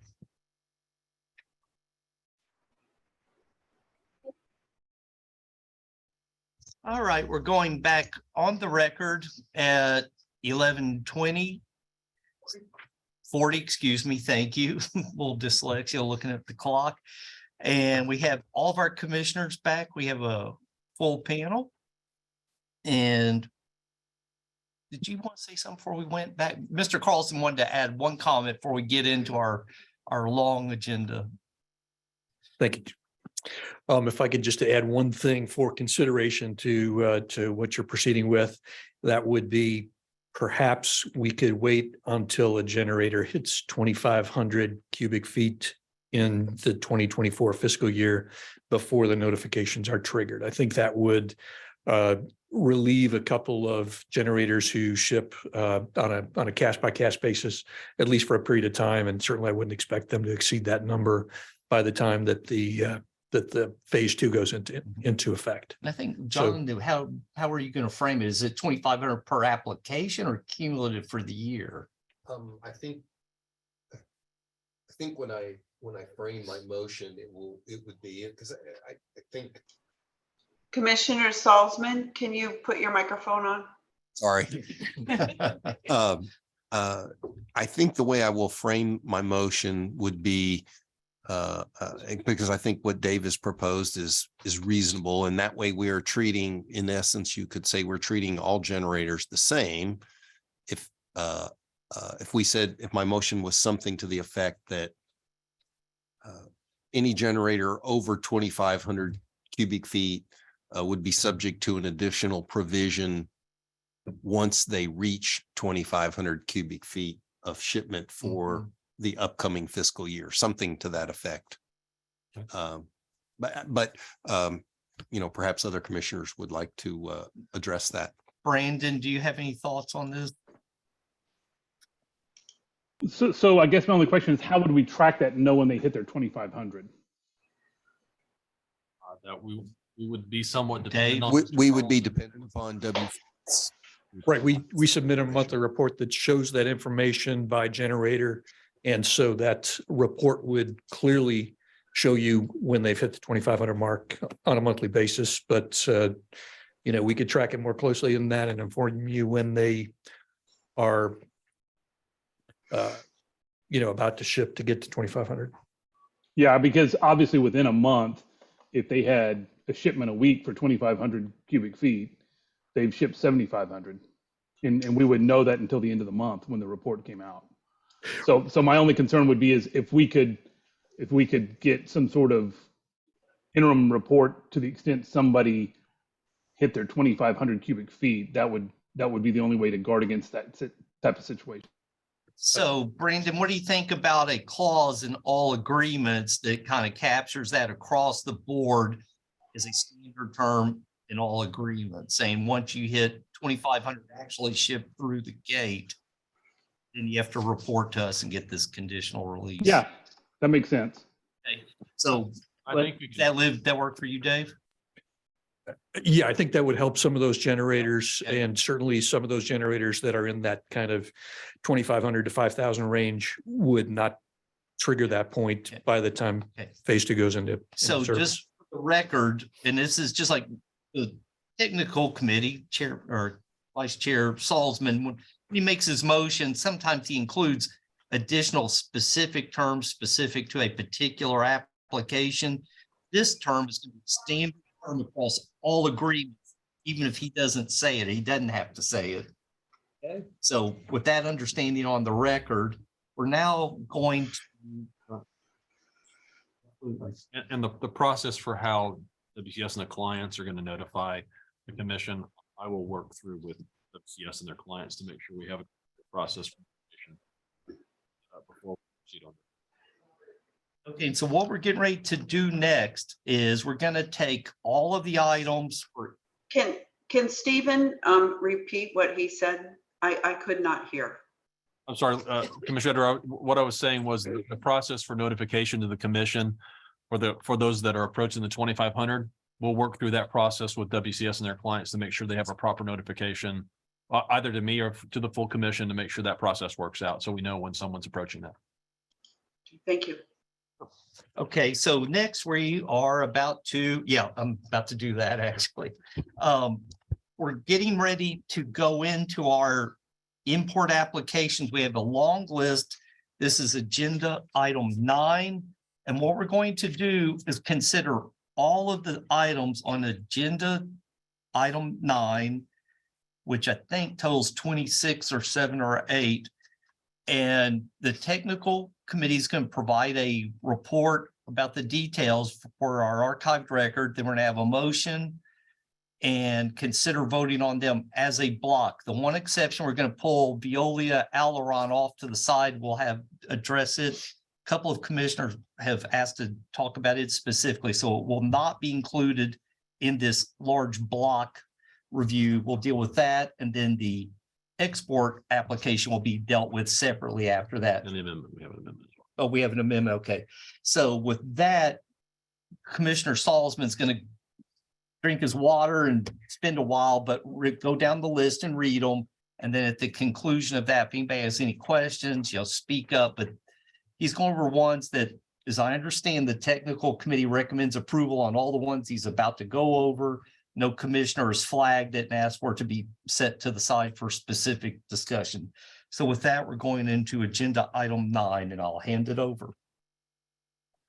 Thank you. And my mic is on this time, so hopefully everyone can hear me. So the technical committee has received obviously a large number of applications. I'm going to go through them. The first one is BWX Technologies, which received April 25, 2023. It's number 1-0378-00. BWX is a generator requesting authorization to dispose of waste in accordance with the Act. They have requested authorization for Class A unstable DU residual waste. And that waste stream was approved for disposal at the site via letter correspondence from TCEQ dated June 15, 2023. And so I won't repeat that particular part of this for the rest of the applications. Every application that we're going to go through today was approved for disposal via letter correspondence from TCEQ dated June 15, 2023. They have requested 720 cubic feet and 1 curie of radioactivity. We received no comments on the application. The waste will originate from Virginia, which is part of the Southeast Compact. It does not require export authorization. And they have requested an agreement with a termination date of August 31, 2024. And I believe perhaps mistakenly, they requested small quantity generator status and the commission disagrees with that. Moving on. Sorry, I have to scroll to the next one.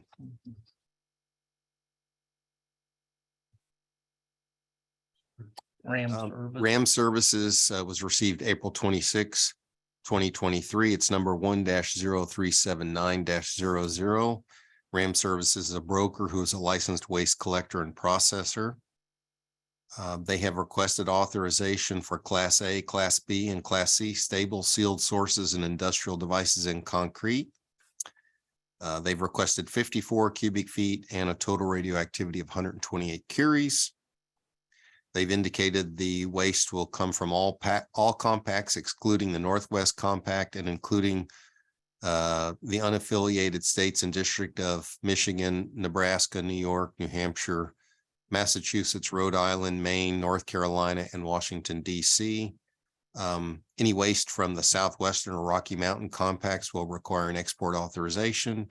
And to date, they have not provided export authorizations and generator authorizations, so they will be subject to our standard provision of having to provide that information in advance of any shipments and get approval from our administration. We received no comments, and they have requested small quantity generator status. We would concur with that request so long as none of the waste is from a nuclear utility, and they've requested a 1-year agreement with the termination date of August 31, 2024.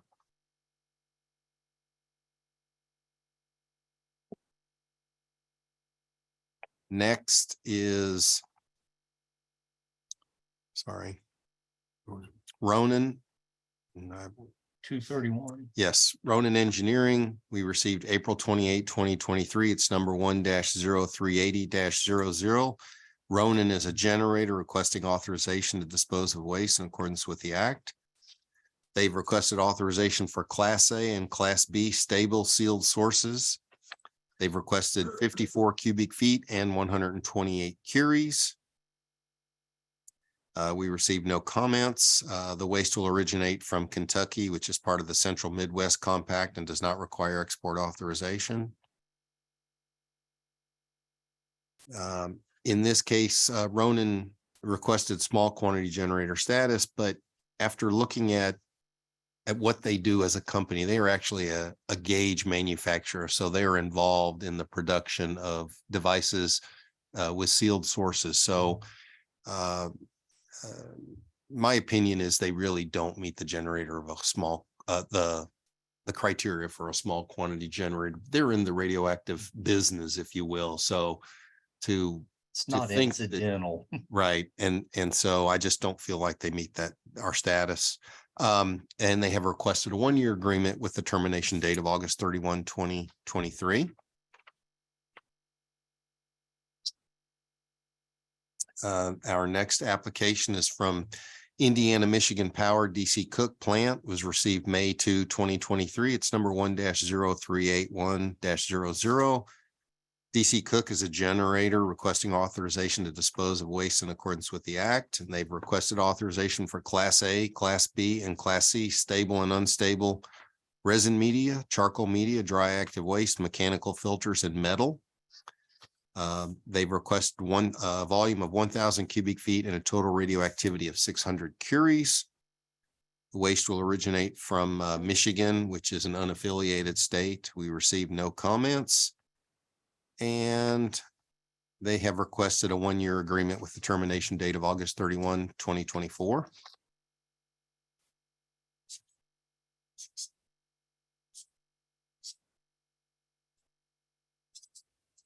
Next is, did I skip one? Permit fix. No. Yeah, E is yeah, I scrolled too far, sorry. 933. Permit fix. Yeah, okay, here we go. Next application was from Permafix of Florida, was received May 2, 2023, and it's number 1-0382-00. Permafix is a broker who is a licensed waste collector and processor requesting authorization to dispose of waste in accordance with the act. They've requested authorization for Class A and Class B stable sealed sources and containers. They've requested authorization for 350 cubic feet and 250 curies. We received no comments. They have indicated that the waste will come from all states, including Puerto Rico, except for those in the Texas Compact.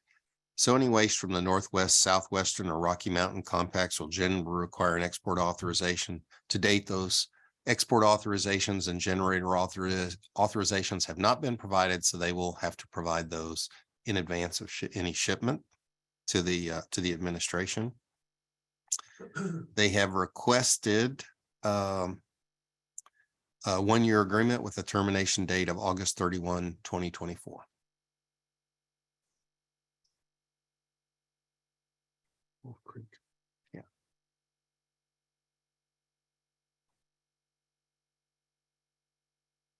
Our next application was from Wolf Creek Nuclear Operating Corporation, received May 2, 2023. It's number 1-0383-00. Wolf Creek is a generator requesting authorization to dispose of waste. They have requested authorization for Class A, Class B, and Class C unstable resins and filters. They've requested a volume of 700 cubic feet and a total radioactivity of 150 curies. No comments were received. This waste will originate from Kansas, which is part of the Central Compact and does not require export authorization. And Wolf Creek has requested a one-year agreement with the termination date of August 31, 2024.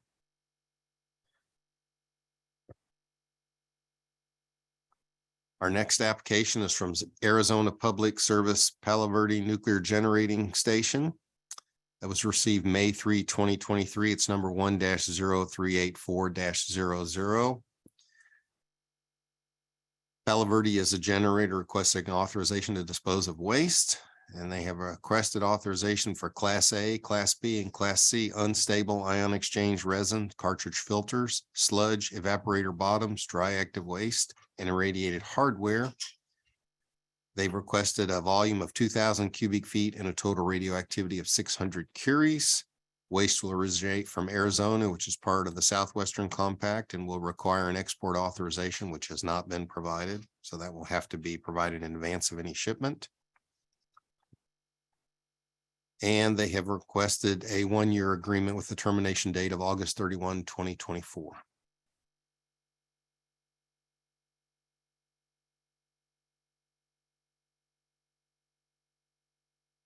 Our next agreement or pardon me.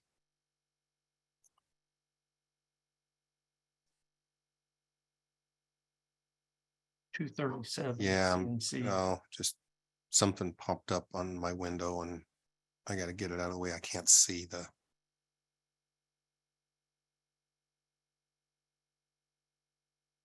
Pardon me a moment while I get my place back. We're on which CNC. Number 237. It's page 93, or excuse me, 92 of the packet. okay, that'll help. Page 92. Yes, sir. Okay, let me get there.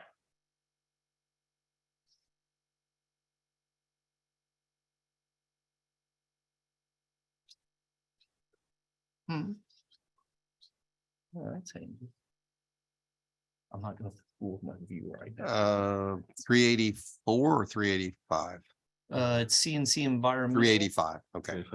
Our next application was from CNC Environmental, received May 5, 2023. It's number 1-0385-00.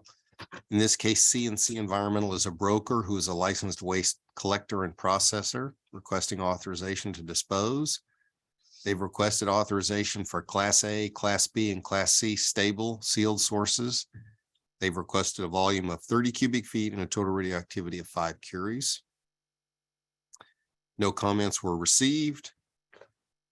They have indicated the waste will originate from the Southwest Compact, the Rocky Mountain Compact, the Northwest Compact, the Atlantic Compact, and other DoD sites in unaffiliated states and regions. So any waste originating from the Northwest, Southwestern, or Rocky Mountain compacts will generally require export authorization. To date, they have not provided the authorizations or generator authorizations, so those will have to be provided in advance of any shipment. And they have requested small quantity generator status, and the commission concurs with that request. Originally, the application requested an agreement with beginning and end dates that did not coincide with our disposal year. They wanted it to be from August 1, 2023 through July 31 of 2024. So I do not agree with that, with the span of multiple fiscal years. And as a practice, we stopped that several years ago. So based on further communication with the applicant, they've requested that those dates would conform to our traditional fiscal year. Okay. So the agreement would terminate August 31 of 2024.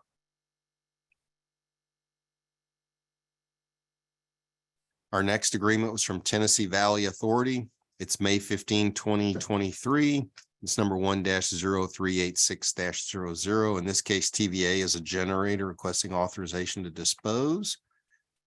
They requested authorization for Class A, Class B, and Class C unstable, dewatered, bead, and/or Powdex resin, sealed and check sources, filters, and compactable and non-compactable trash. They've requested a volume of 12,500 cubic feet and a total radioactivity of 1,260 curies.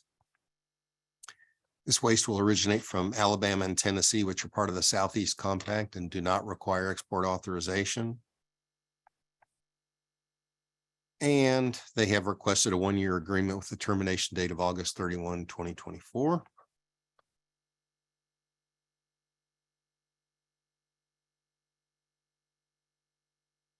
Our next agreement was again from Tennessee Valley Authority, May 15, 2023. It's number 1-0387-00. In this case, TVA again is a generator.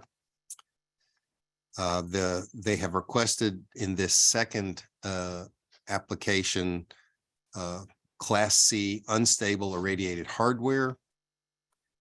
The volume requested was 400 cubic feet and the total radioactivity was 75,000 curies. Again, the waste will originate from Alabama and Tennessee as part of the Southeast Compact, does not require export authorization. And they have requested a one-year agreement with the termination date of August 31, 2024. In this case, since their application was for radiated hardware, and in particular, it was greater than 15,000 cubic feet, they will be subject to our contingent curie release process.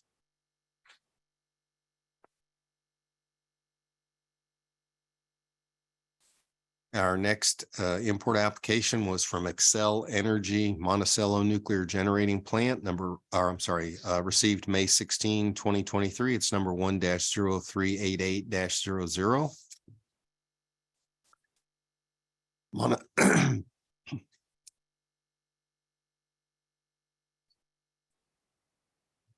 Monticello is a generator requesting authorization to dispose of waste in accordance with the Act. They've requested authorization for Class A and Class B unstable, depleted, powdered, and bead ion exchange resin, canister filters, DAW trash, hydrogen oxygen recombiner catalyst. They have requested a volume of 850 cubic feet and a total radioactivity of 90 curies. This waste will originate from Minnesota, which is part of the Midwest Compact. It does not require export authorization. We received no comments on this application. And again, perhaps mistakenly, they requested small quantity generator status, which the commission disagrees with. We never allow that for a nuclear power facility. And they have requested a one-year agreement with the termination date of August 31, 2024.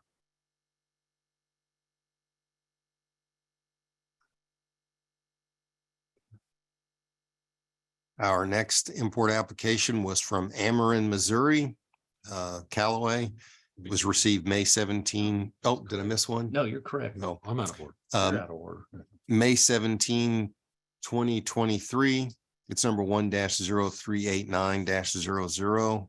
Callaway is a generator requesting authorization to dispose of waste in accordance with the act. They've requested authorization for Class A, Class B, and Class C unstable resins, filters, and DAW. They've requested a volume of 750 cubic feet and total radioactivity of 300 curies.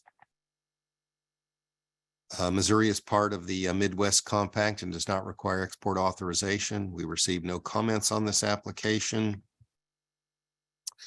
And they have requested a one-year agreement with the termination date of August 31, 2024.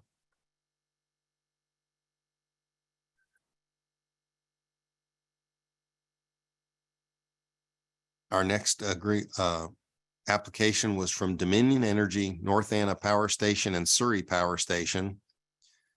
Received May 17, 2023. It's number 1-0390-00. In this case, Dominion Energy is a generator requesting authorization to dispose of waste in accordance with the act. They've requested authorization for Class B and Class C stable and unstable bead resin, mechanical filters, and DAW. They've requested a volume of 300 cubic feet and a total radioactivity of 300 curies. We received no comments. The waste will originate from Virginia, which is part of the Southeast Compact, does not require export authorization.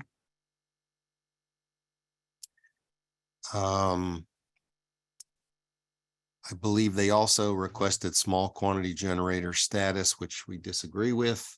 And they requested a one-year agreement with the termination date of August 31, 2024.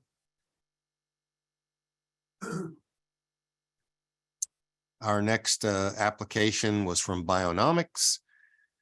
Received May 18, 2023. It's number 1-0391-00. In this case, Bionomics is a broker who is a licensed waste collector and processor.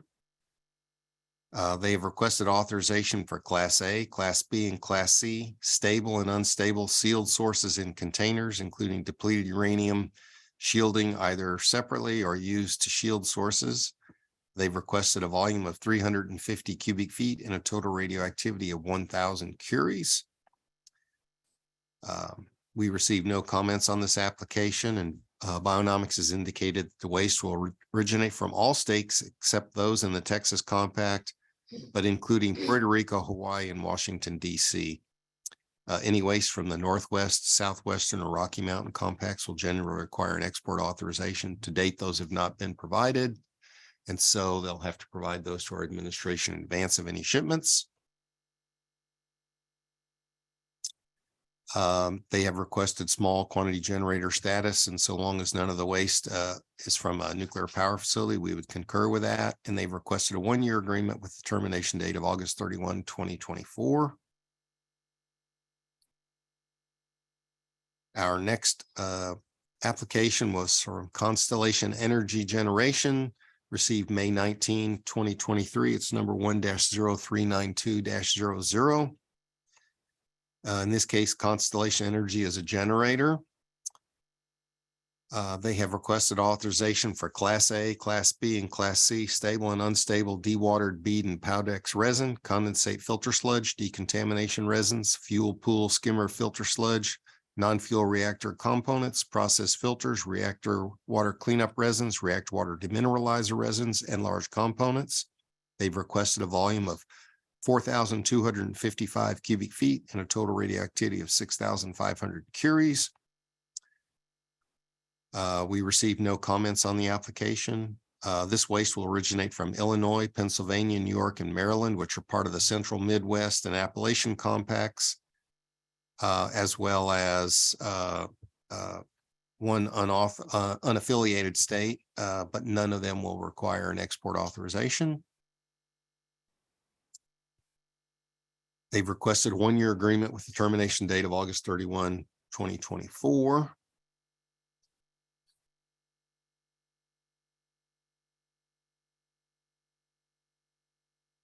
And I believe our next application was from Perkin-Elmer Incorporated, received May 22, 2023. It's number 1-0393-00.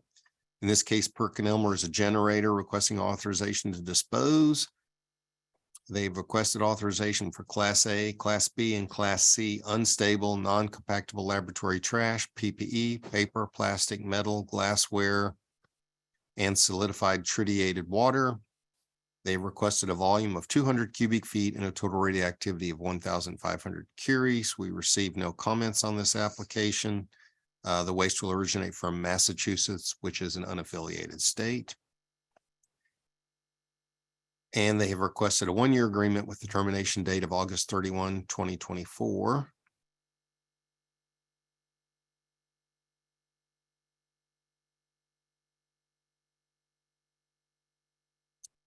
Our next application was from Unitech Services Group, Inc., received May 22, 2023. It's number 1-0394-00.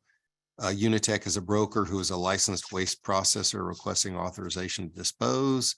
In this case, they've requested authorization for Class A, unstable, DAW, metals, flowable material, resin, asbestos, depleted uranium, etc. And they've requested authorization for 650 cubic feet and a total radioactivity of 10 curies. We received no comments on the application. The waste will originate from all states except Alaska, Hawaii, and Vermont. And I would note that even though they did not include Texas, our authorization will, if they did have any waste from Texas, our authorization would not cover that. Any waste from the Northwest, Southwestern, or Rocky Mountain compacts will generally require an export authorization. To date, those have not been provided, and they will have to be provided to our administration prior to any shipment. We received no comments, and they did not request, I was surprised, but they did not request small quantity generator status. They've requested a one-year agreement with the termination date of August 31, 2024.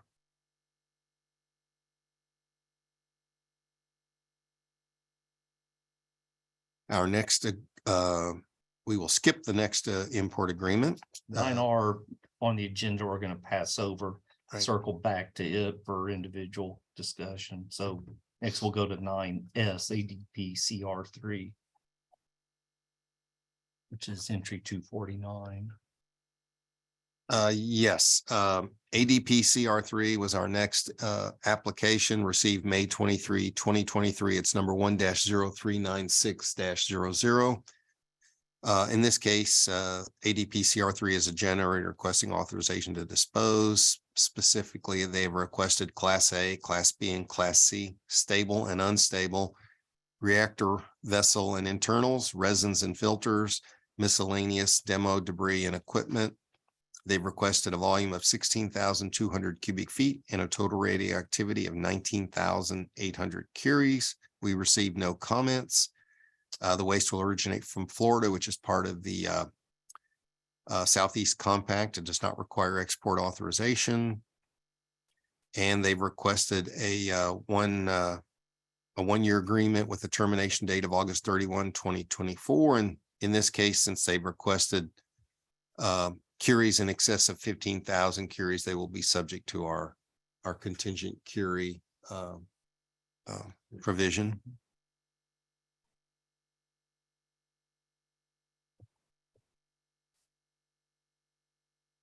The next application was from Holtec Decommissioning International. It's it was received May 24, 2023. It's number 1-0397-00.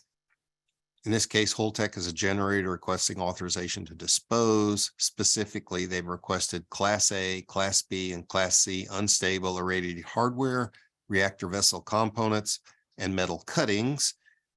They've requested 13,000 cubic feet and a total radioactivity of 2,380 curies. We received no comments on this application. The waste will originate from Massachusetts, New Jersey, New York, and Michigan. New Jersey is part of the Atlantic Compact. It does not require export authorization. The other states are unaffiliated. They have requested a one-year agreement with the termination date of August 31, 2024.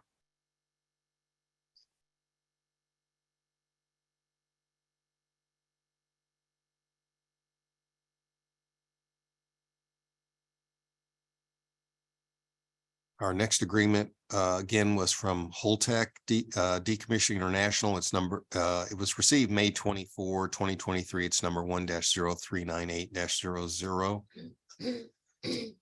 Holtec again is a generator, and they've requested authorization for Class A, Class B, and Class C unstable bead resin and powdered resin sludge, filters, dry active waste, high activity large components, contaminated hardware, and components, as well as sealed sources and containers. They've requested a volume of 14,000 cubic feet and a total radioactivity of 3,200 curies.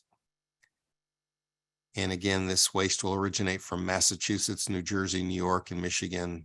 New Jersey is part of the Atlantic Compact, and the other states are unaffiliated. No export authorizations will be required. We received no comments. And the agreement would be for a one-year period with a termination date of August 31, 2024.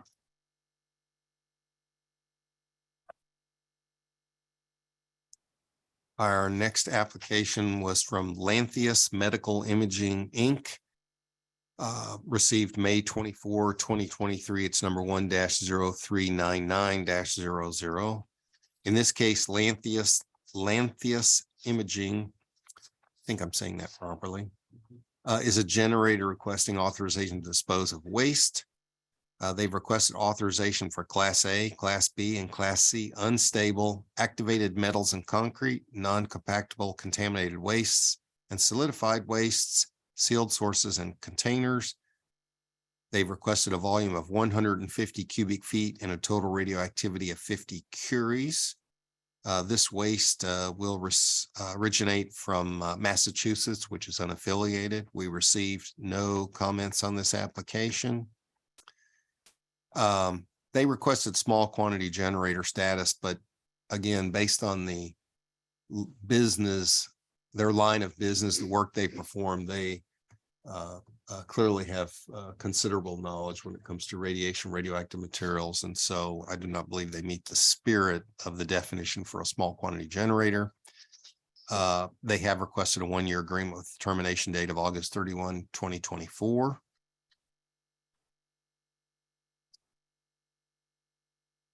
I think we're actually getting close to the end. Our next agreement was from Talon Energy Susquehanna Nuclear LLC, received May 24, 2023. It's number 1-0400-00. In this case, Susquehanna is a generator. And they've requested authorization for Class B and Class C stable and unstable irradiated hardware components removed from the fuel pool cleanout. They've requested a volume of 300 cubic feet and a total radioactivity of 45,000 curies. We received no comments on this application.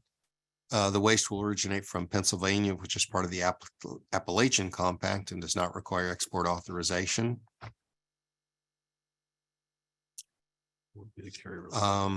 And in this case, the applicant has requested a 2-month agreement with the termination date of August 31, 2023. So a 2-year agreement that would end at the end of this current fiscal year. And since they've requested curies in excess of 15,000, they will be subject to our contingent curie process. I think we're nowhere close to our cap right now. No, we're not.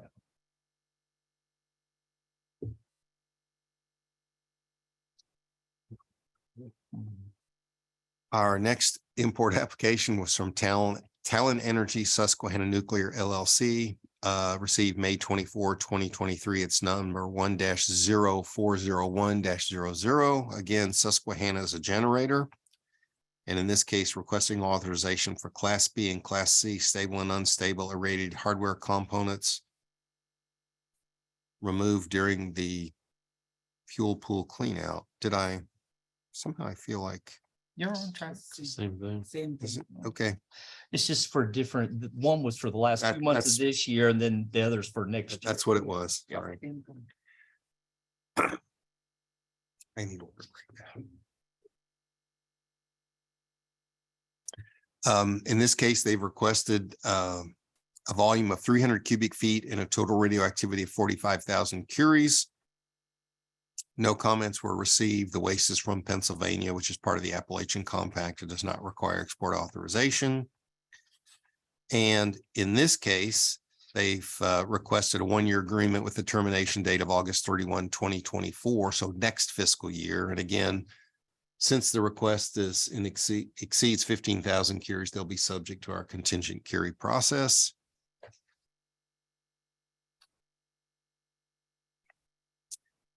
Our next import application was from Duke Energy Progress. Brunswick plant received May 24, 2023. It's number 1-0402-00. And Brunswick is a generator requesting authorization to dispose, in this case specifically Class C unstable non-fuel irradiated metals. They've requested a volume of 175 cubic feet and a total radioactivity of 39,000 curies. No comments were received. In this case, the waste will originate from North Carolina, which is unaffiliated state. And they have requested a 1-year agreement with the termination date of August 31, 2024. And again, they will be subject to our contingent curie process since their request was in excess of 15,000 curies.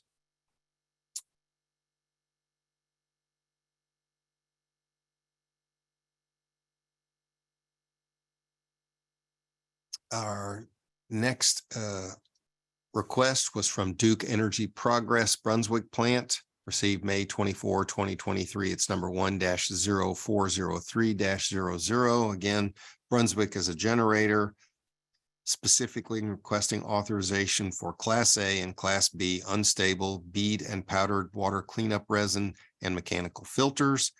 They've requested a volume of 3,300 cubic feet and a total radioactivity of 1,250 curies.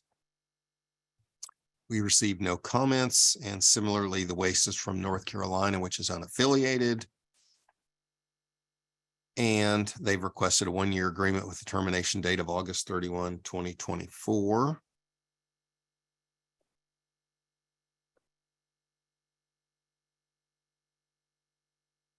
Our next import application was from GE Hitachi Nuclear Energy Americas. Received May 25, 2023. It's number 1-0404-00. GE Hitachi is a generator requesting authorization to dispose of Class A, Class B, and Class C stable and unstable low-level radioactive waste, irradiated hardware, HEPA filters, high-activity cobalt-60 pins, and demolition debris in both containerized and bulk waste shipments. They've requested a volume of 15,000 cubic feet and a total radioactivity of 80,000 curies. This waste will originate from California, which is part of the Southwestern Compact, and will require an export authorization, which has not been provided to date. So they'll have to provide that prior to any shipment.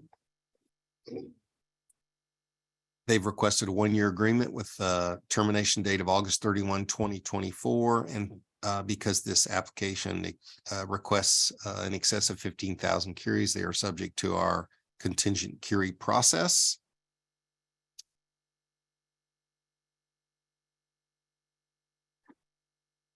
Our next application was again from GE Hitachi Nuclear Energy Americas, received May 25, 2023. It's number 1-0405-00.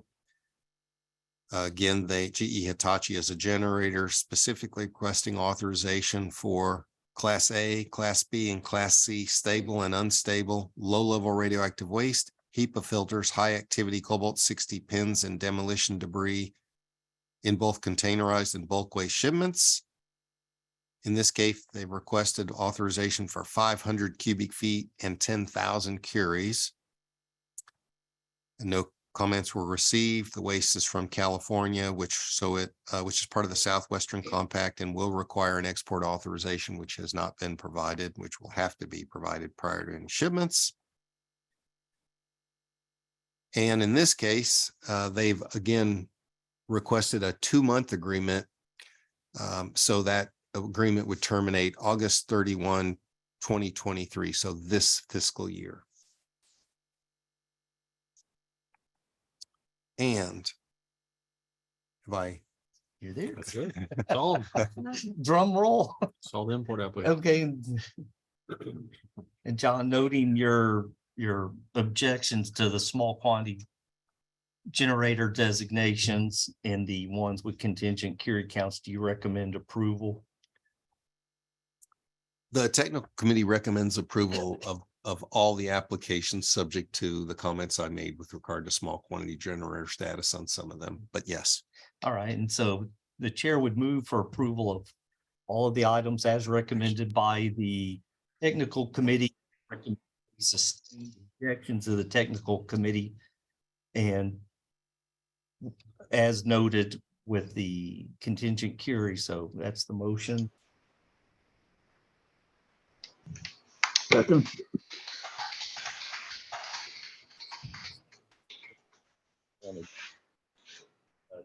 So that's fine.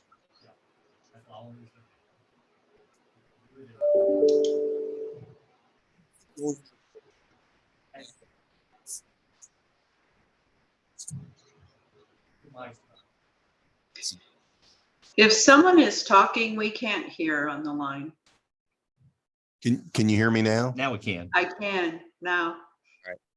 I do want to be clear that we include a motion that any generator shipping material in excess of 2,500 cubic feet will be required to provide advance notice of and request authorization to make that shipment, and that process will be worked out by Stephen. Yeah, and then I would add to that specifically that Chairman Hurley work on the specific language for inclusion in the agreement. So your motion authorized him to do so. Absolutely. I would never attempt to Yeah. come up with that language. You got voluntold there, Brandon. I appreciate it. So I'll second the motion. Anybody have any comments? All right, all in favor, say aye. Aye.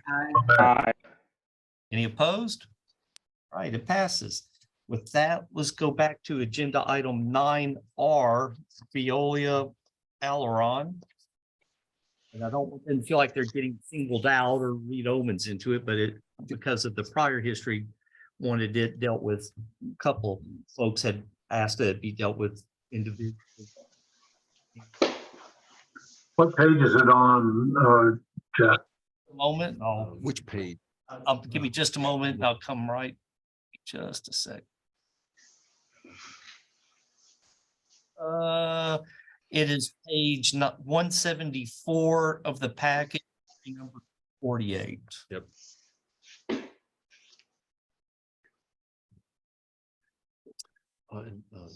So- One. Okay, thank you. And Mr. Raines is telling us that the applicant has representatives available for questions or comments if needed. So, but once you take the lead on presenting it, then we'll see if there's need to. Sure.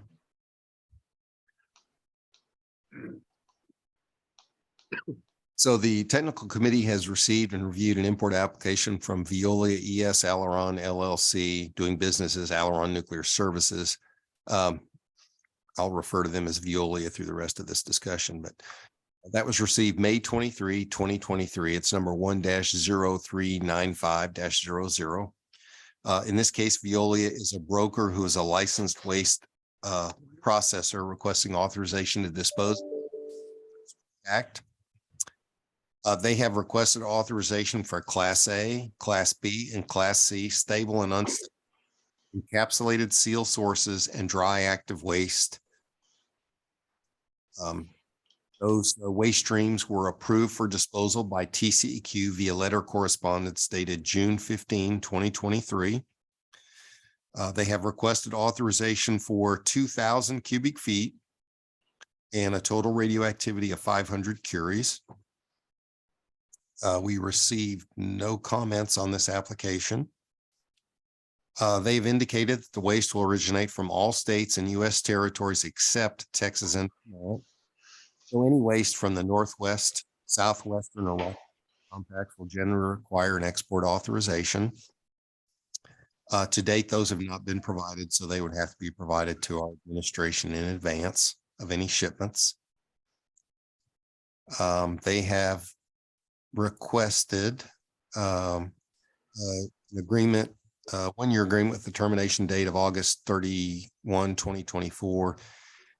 And in this case, they have requested small quantity generator status. However, based on the volume, curies, generator types, and the nature of the decontamination refurbishment services provided by the applicant, the commission disagreed, awarding them small quantity generator status. And I would generally say that the technical committee recommends approval of this application, but I know there needs to be some further discussion. So I'm happy to answer any questions at this point. All right, so with that, let me open it up to the commissioners first. If there's anybody wants to have. Yeah.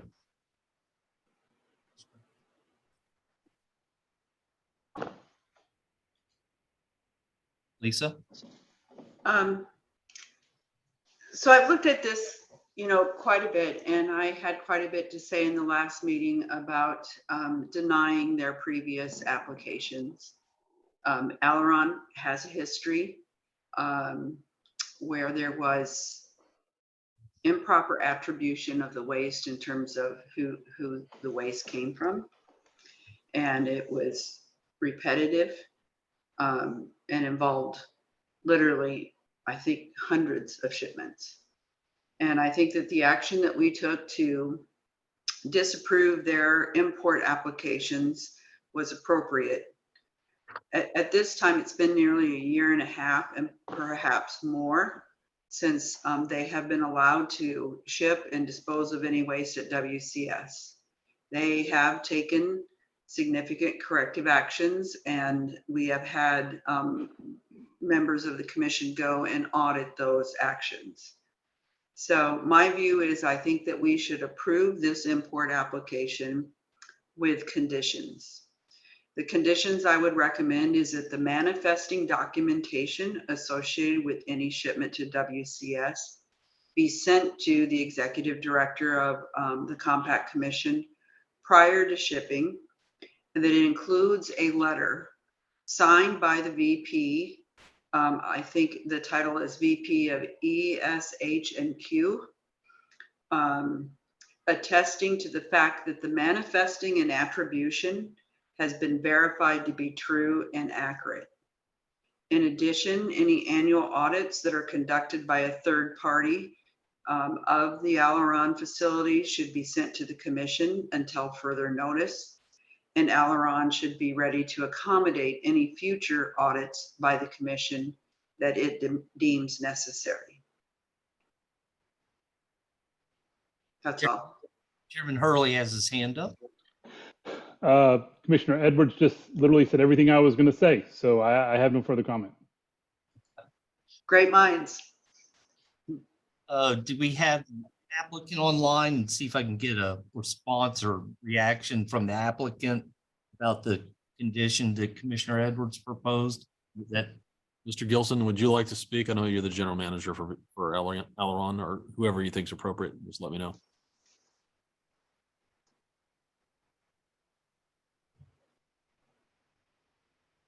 there we go. Okay, I am on. Can you hear me now?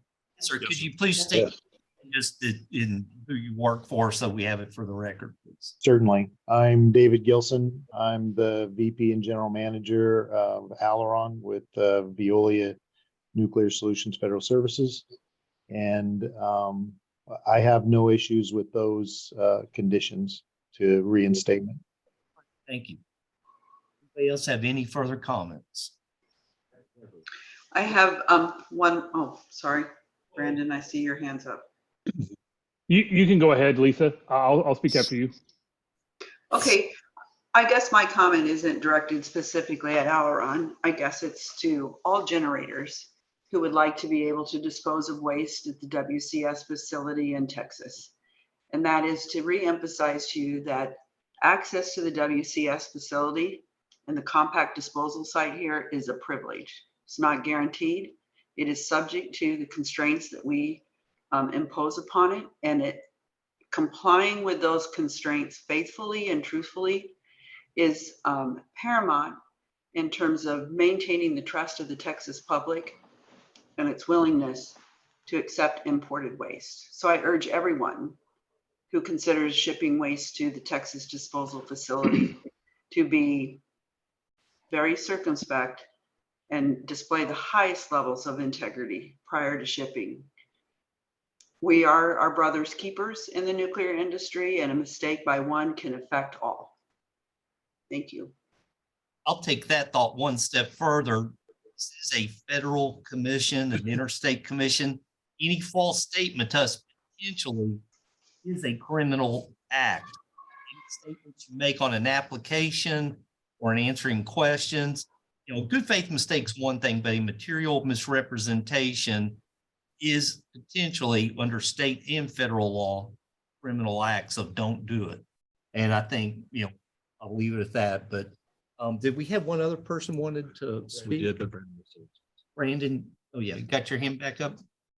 Yes, I just wanted to say I wanted to commend everyone on the commission for the way that we handle this. I also want to commend Aileron for being so forthright and so willing to work with us and taking the steps that they did.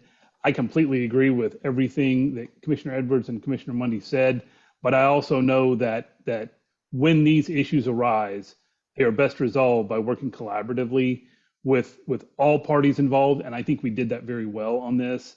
I think John and Stephen's trip to Aileron to audit it was very important, and they did a wonderful job on that. So it has been a process that, while it is very serious and we will continue to take it very seriously, I think it is an example of how, when we work with our stakeholders and we all try to work constructively and collaboratively, we come to good resolutions. And I think this is a good example of it. So I just wanted to commend everyone that's been involved thus far on how we've handled it.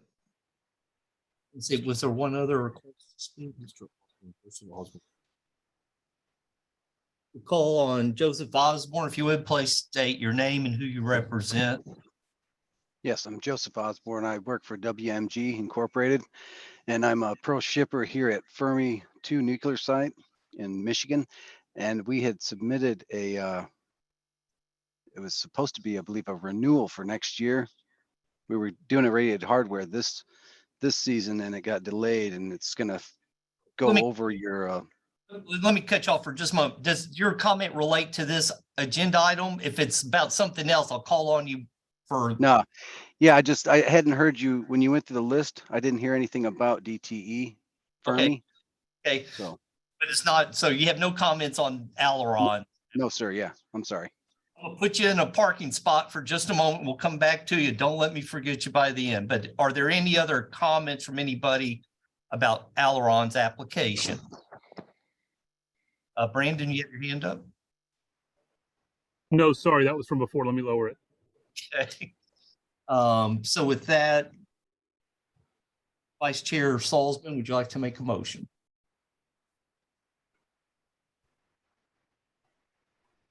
Make a motion to approve the import application from Veolia ES Aileron LLC, doing business as Aileron Nuclear Services.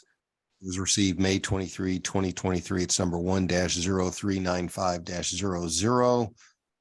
The authorization is for Class A, Class B, and Class C, stable and unstable, encapsulated sealed sources and dry active waste. The volume is 2,000 cubic feet. The total radioactivity is 500 curies. That waste will originate from all states and U.S. territories except Texas and Vermont. Any waste from the Northwest, the Southwestern, or Rocky Mountain compacts will require an export authorizations, and we will also need generator authorizations. Those need to be provided to Stephen in advance of any shipments. The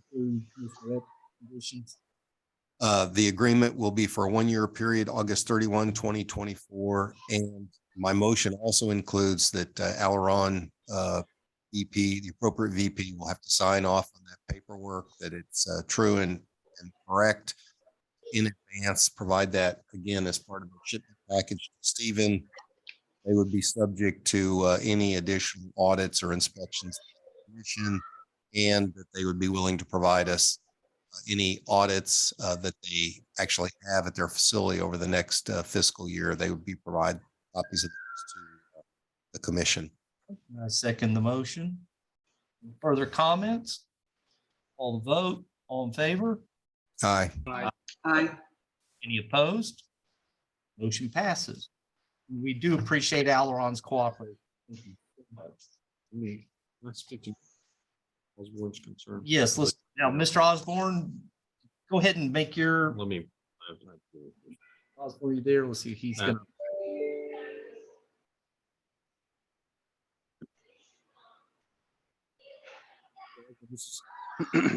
Yes, sir.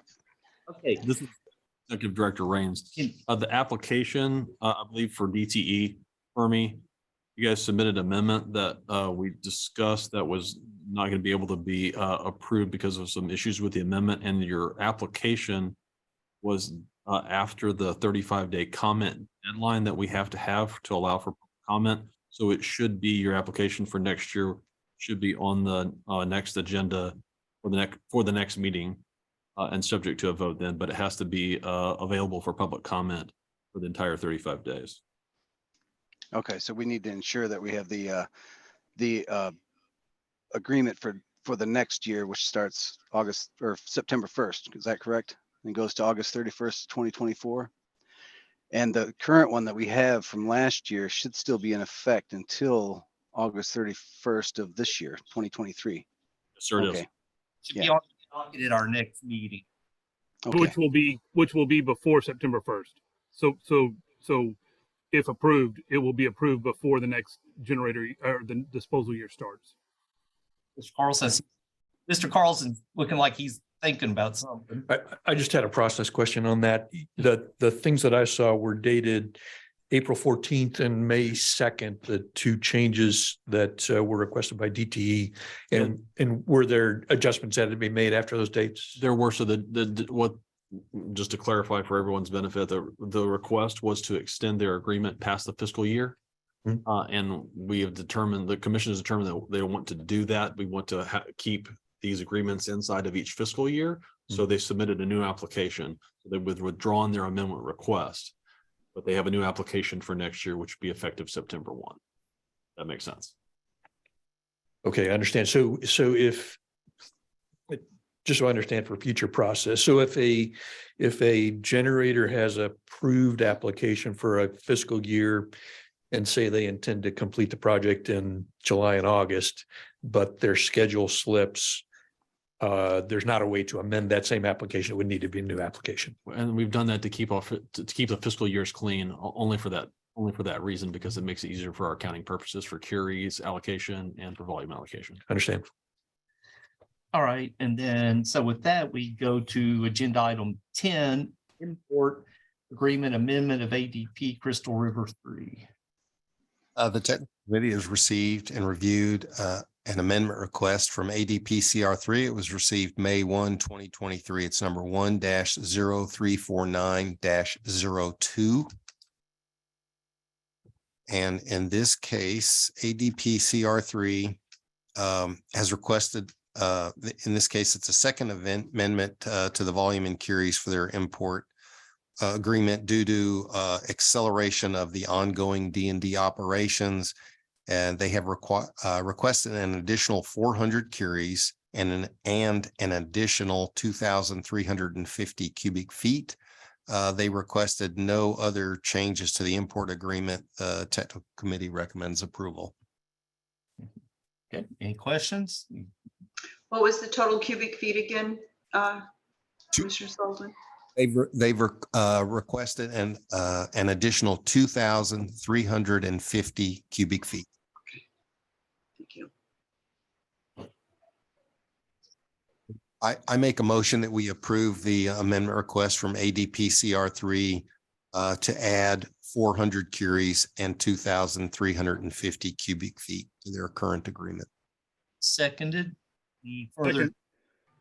further discussion? All in favor, say aye. Aye. Aye. Opposed? That's approved. Then last is agenda item 11.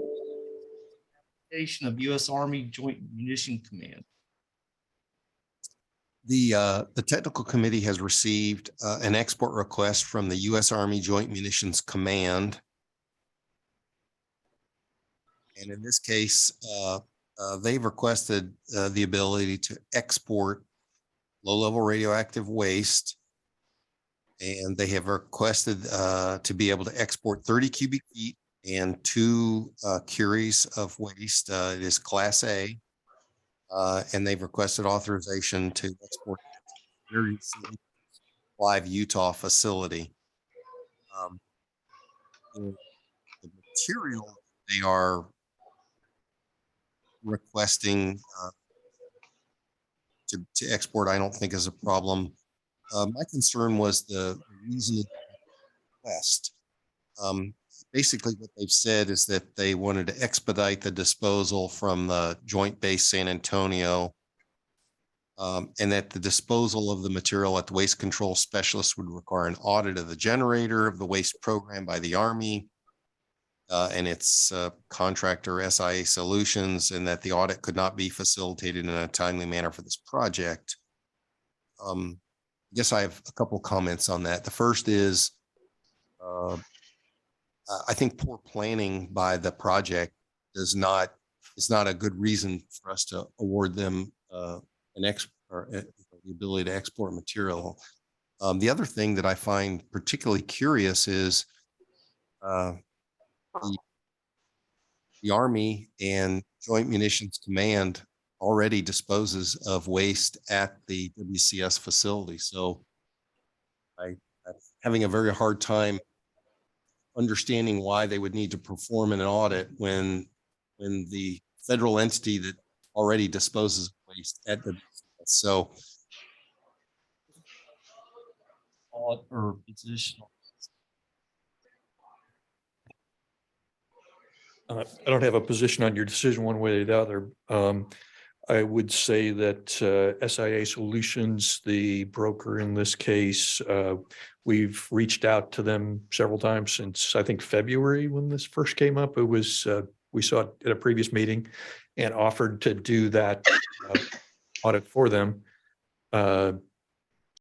without a response from those folks. So I think if SIA is on the line, it'd be good to hear from them, but I don't, that's certainly material we can take. We certainly deal with JMC, certainly are ready and prepared to do our generator certification. It's like an audit, but it's called a generator certification that we do for all generators that would ship waste to us. So I can't give you any more than that, but that's what I'm aware of. Does the applicant have anybody online that could answer questions or speak to the concerns raised? Anybody raising a hand? No. Well, anybody else have any thoughts about what to do with this one? What's your view? You want to move to approve or table it? What would you like to do? If you're asking, Technical committees. the technical committee's opinion is we should reject this export application. And so let's have a motion in that regard from the committee.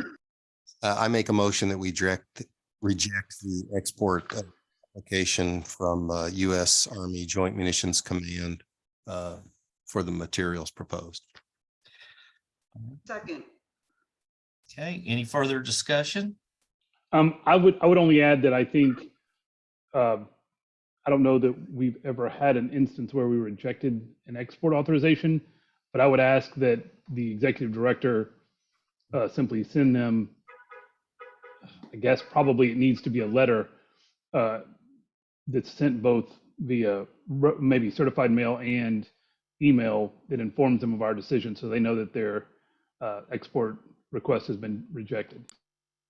Will do. I would add just an amendment that this denial be made without prejudice to them coming back on our next docket with further explanation. That acceptable to the committee? Yes. All right. With that, let's call a vote. All in favor of the motion to deny this amendment? Say aye. To deny this. Correct. Aye. Anybody opposed? All right. With that, the motion to deny passes. I will say And that. that's our last action item. We come to agenda item 12, contract for financial and policy analysis service authorization. And who's going to present on this? I can, or Stephen can also supplement whatever I say. This relates back to the management rule. There were some items in the management rule that WCS, in our opinion, correctly pointed out needed to be fixed. And this is a contract to seek the services of an outside third party to do some of the studies and technical analysis needed to correct the issues in the preamble. And so I think the request here, and Stephen, this is where I may need your help, is that the commission authorize the chair and the executive director up to a certain amount to go out and negotiate and then enter one of these contracts with somebody we can find. And we're actively looking for someone, but we don't necessarily have a name just yet. But we thought, rather than wait for the next meeting, we thought it would be best that the commission authorize the chair and executive director to negotiate and enter that contract up to a certain amount. And then we could go forward and hopefully find somebody in the next couple of weeks to get that work done. That's correct. And I've talked with we visited with a few people that might be available. I'm sorry, I got to get closer to the mic. I visited with a few people that might be available and could do the work for us. But in order to proceed, we need an approval for, and probably with a set amount not to go above from the commission in order to move forward. What do you want as the limit, Brandon? I would say $5,000. And if for some reason it exceeds that, we'll come back at a future meeting and ask for additional authorization. All right. I think that's fair. All right, Brandon, why don't you make the motion so it's framed how you want it? Okay. I would make a motion that the commission authorize the chairman and the executive director to negotiate and enter a contract with a third party for financial and policy and potentially technical analysis related to the pending management rule, and that authorization go up to $5,000 for the total amount of the contract. I'll second. Any further discussion? All in favor, say aye. Aye. Opposed? Motion passes. Let's see, next is agenda item 13, chairman's report.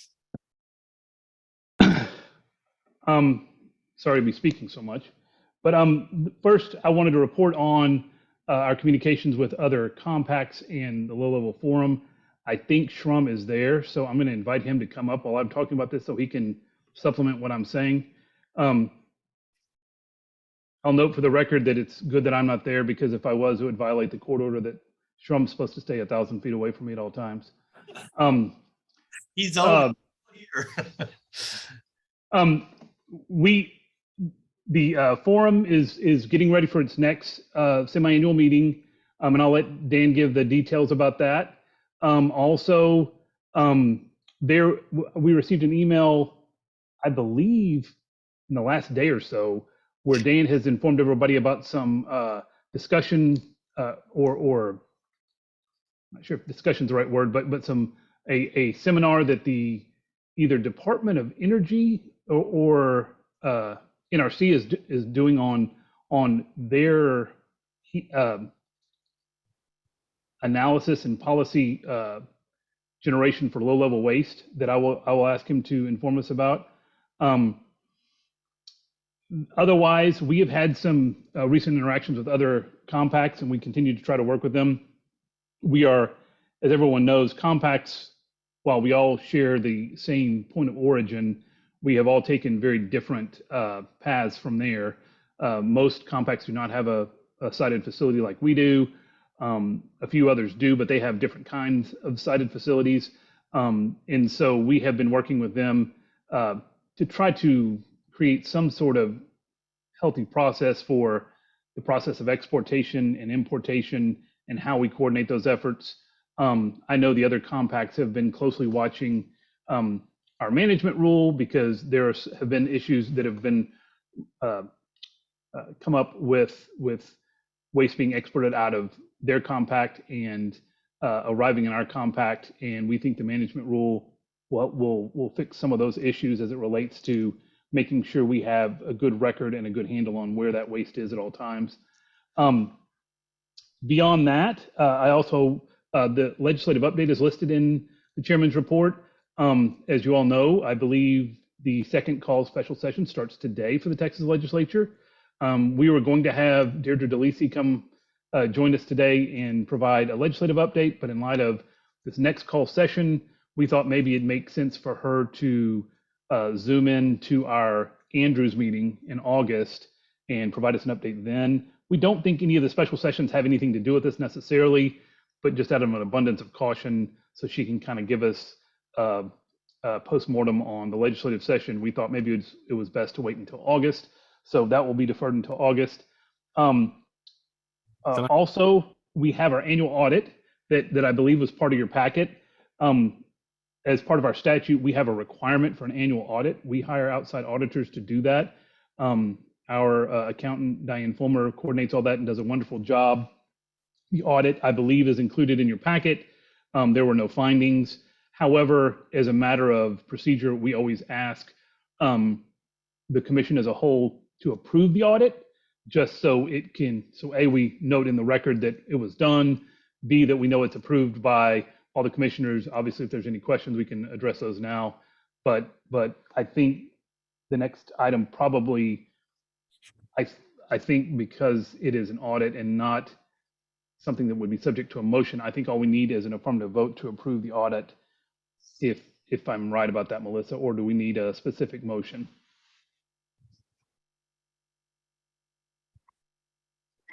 You could have a motion to receive the audit. You could have a Okay. motion to approve the audit, either one. So I guess then from the chairman, I move that we accept and approve the audit for the fiscal year ending, or I'm sorry, Stephen, is it fiscal year or calendar year? Fiscal year, this is from an audit from the last fiscal year. So it would be for the fiscal year ending August 31st, 2022, that was in your packet. Correct. I second the motion. Any further discussion? All in favor, say aye. Aye. Aye. Any opposed? That passes. And I believe that concludes my chairman's report. Executive Director's report. I was just going to give a quick update to everybody. I would supplement something that Chairman Hurley said about the legislative session. While the budget passed and we received our funding under the budget, there's one hiccup that we just need to watch out for, and that is the budget has not been certified because of the outstanding issue regarding the property tax cut discussion that you probably have heard a lot about. But when the budget is certified, then we'll have our budget approved for next year. But that should be an agenda item for next time, is our budget for next year, and we'll prepare that in discussion content and with Chairman Hurley to have a budget for you to discuss for the next fiscal year. Yes, sir. I believe we were going to have Dan. Oh, damn. Oh, He was Schrum. trying to hide. Mr. Schrum, please step forward. Schrum, come up in Pitts, Utah in October. A man of Shrum's age doesn't move fast, so we understand why it took him so long to get to the podium. It's a tough crowd. That's good to hear Lisa laugh. Other than just your kids laughing, Lisa. That's thank you for the opportunity. It's interesting that everybody else is, Mr. Carlson and I'm Schrum. So, but that's okay. I've been called Schrum my entire life. Our next forum meeting will be October 3rd and 4th in Salt Lake City, Utah. Encourage you to attend if you can. There'll also be a Clive tour of the Clive facility on October 2nd. If you've not been, it's nice to see. It's not too bad of a bus ride. I used to do those tours. I kind of made them interesting, and I'm sure this will be interesting tour also. The thing that Chair Hurley brought up was this, it's called the Regulatory Concepts for the Integrated Low-Level Radioactive Waste Disposal Rulemaking. Got two experts from the NRC that will be speaking on this issue. And why this is important to you is I have been letting the NRC know about Compact's concern on GTCC. Does that fall within your realm? Is that something that you will be, and that question has not been answered. Whether or not Texas or any other state will host a disposal facility for GTCC is irrelevant. What is relevant is, will it fall within your domain? And that is something that they're working on. This is being sponsored by the Department of Energy. It's a group that actually looks at technical analyses that go into how rules are developed. So it's going to be above my ability to understand, but both Dr. Esch and Priya will be presenting on this. They're both very, very good, competent technical people, and I'll be interested to participate in that. And that is on July 13th from 1 to 2:30. We did a news flash on this. If you're interested in this, on the technical analysis for this, I encourage you to tune in. So again, it's called the Integrated Low-Level Radioactive Waste Disposal Rulemaking, but it's putting GTCC into 10 CFR Part 61 and how that will happen. And also some additional analysis that may or may not be required for disposal facilities to dispose of long-lived isotopes such as depleted uranium. So any questions? Before you go, you should put a pitch for your keynote speaker in Utah, because he's virtually present, right? I know, but you didn't tell me if he accepted completely. Since you've got him on the hook, you can ask him. I would never do that. But hopefully we'll have a former NRC commissioner speaking at our meeting, and we're looking forward to that. That's what I've been telling people. There we go. Okay, thank you.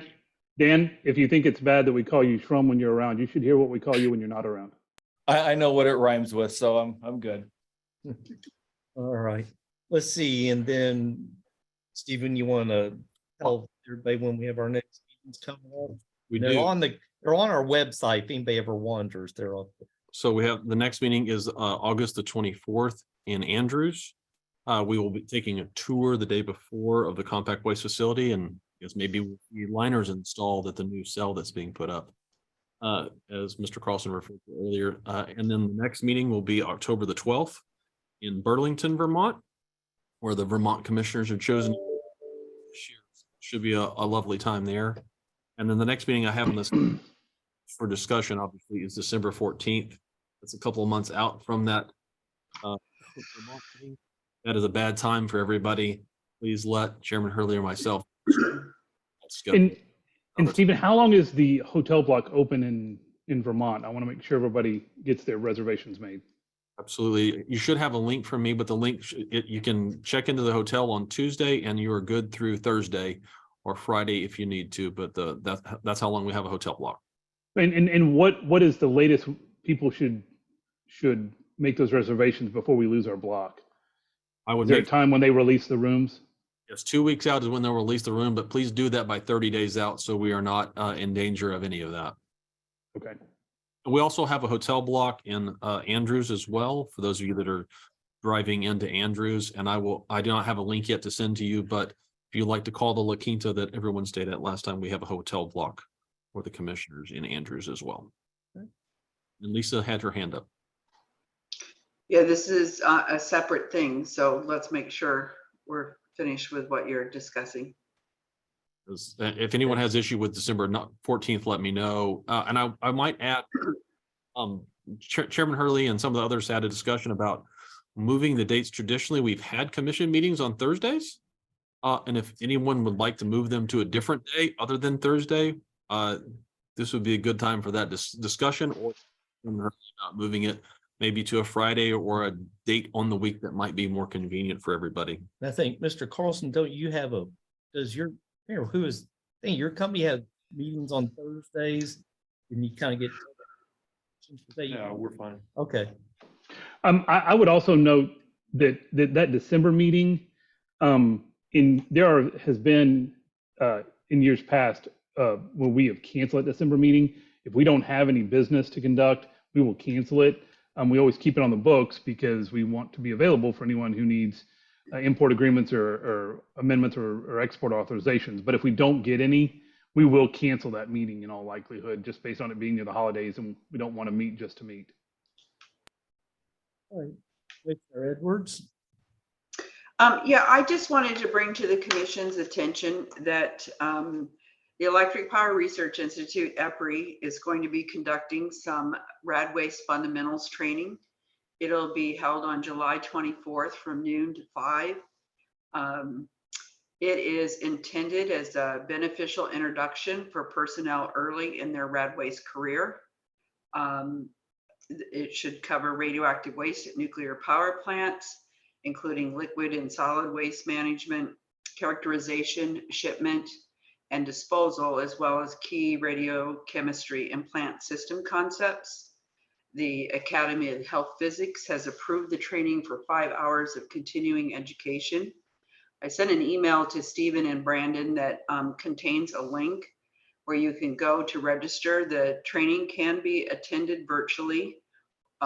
If you want to attend the conference itself, you can also attend in person. For people who are not members of the group that's sponsoring this, it's $500 a seat. There may be a government rate. I didn't check that. But I would, for those of you that have the time, it's only 5 hours, but I will tell you, having been in the industry for a long time, training on rad waste is almost always an apprenticeship type of program. And it is sort of rare to come across comprehensive training related to rad waste management. So if you're interested as a way to expand your knowledge and understanding how waste is managed inside of a nuclear power plant, this may be a good option for you. And I will forward around that email to everyone. And obviously, I believe there is money in the budget for anyone who wants to attend. So you would be reimbursed for that. Mm-hmm. Thank you. Any other comments, announcements, discussion? Going once, twice? I think it should be remarked that our temperature has now gone up to 70 degrees. It's bragging now. Oh my gosh. It's only 104 yesterday here. So. It's a cool front. We're not going to get up to 100 for 2 weeks here, Commissioner Sadek. So it feels really good. Well, we're only 97 degrees in Granbury, Texas right now. It feels like 106 according to my weather app. And that is a relief from the past few days, a substantial relief. All right. On that, the chair will move to adjourn. Second. All right. Thank you, everybody. Appreciate it. Thanks. Bye-bye.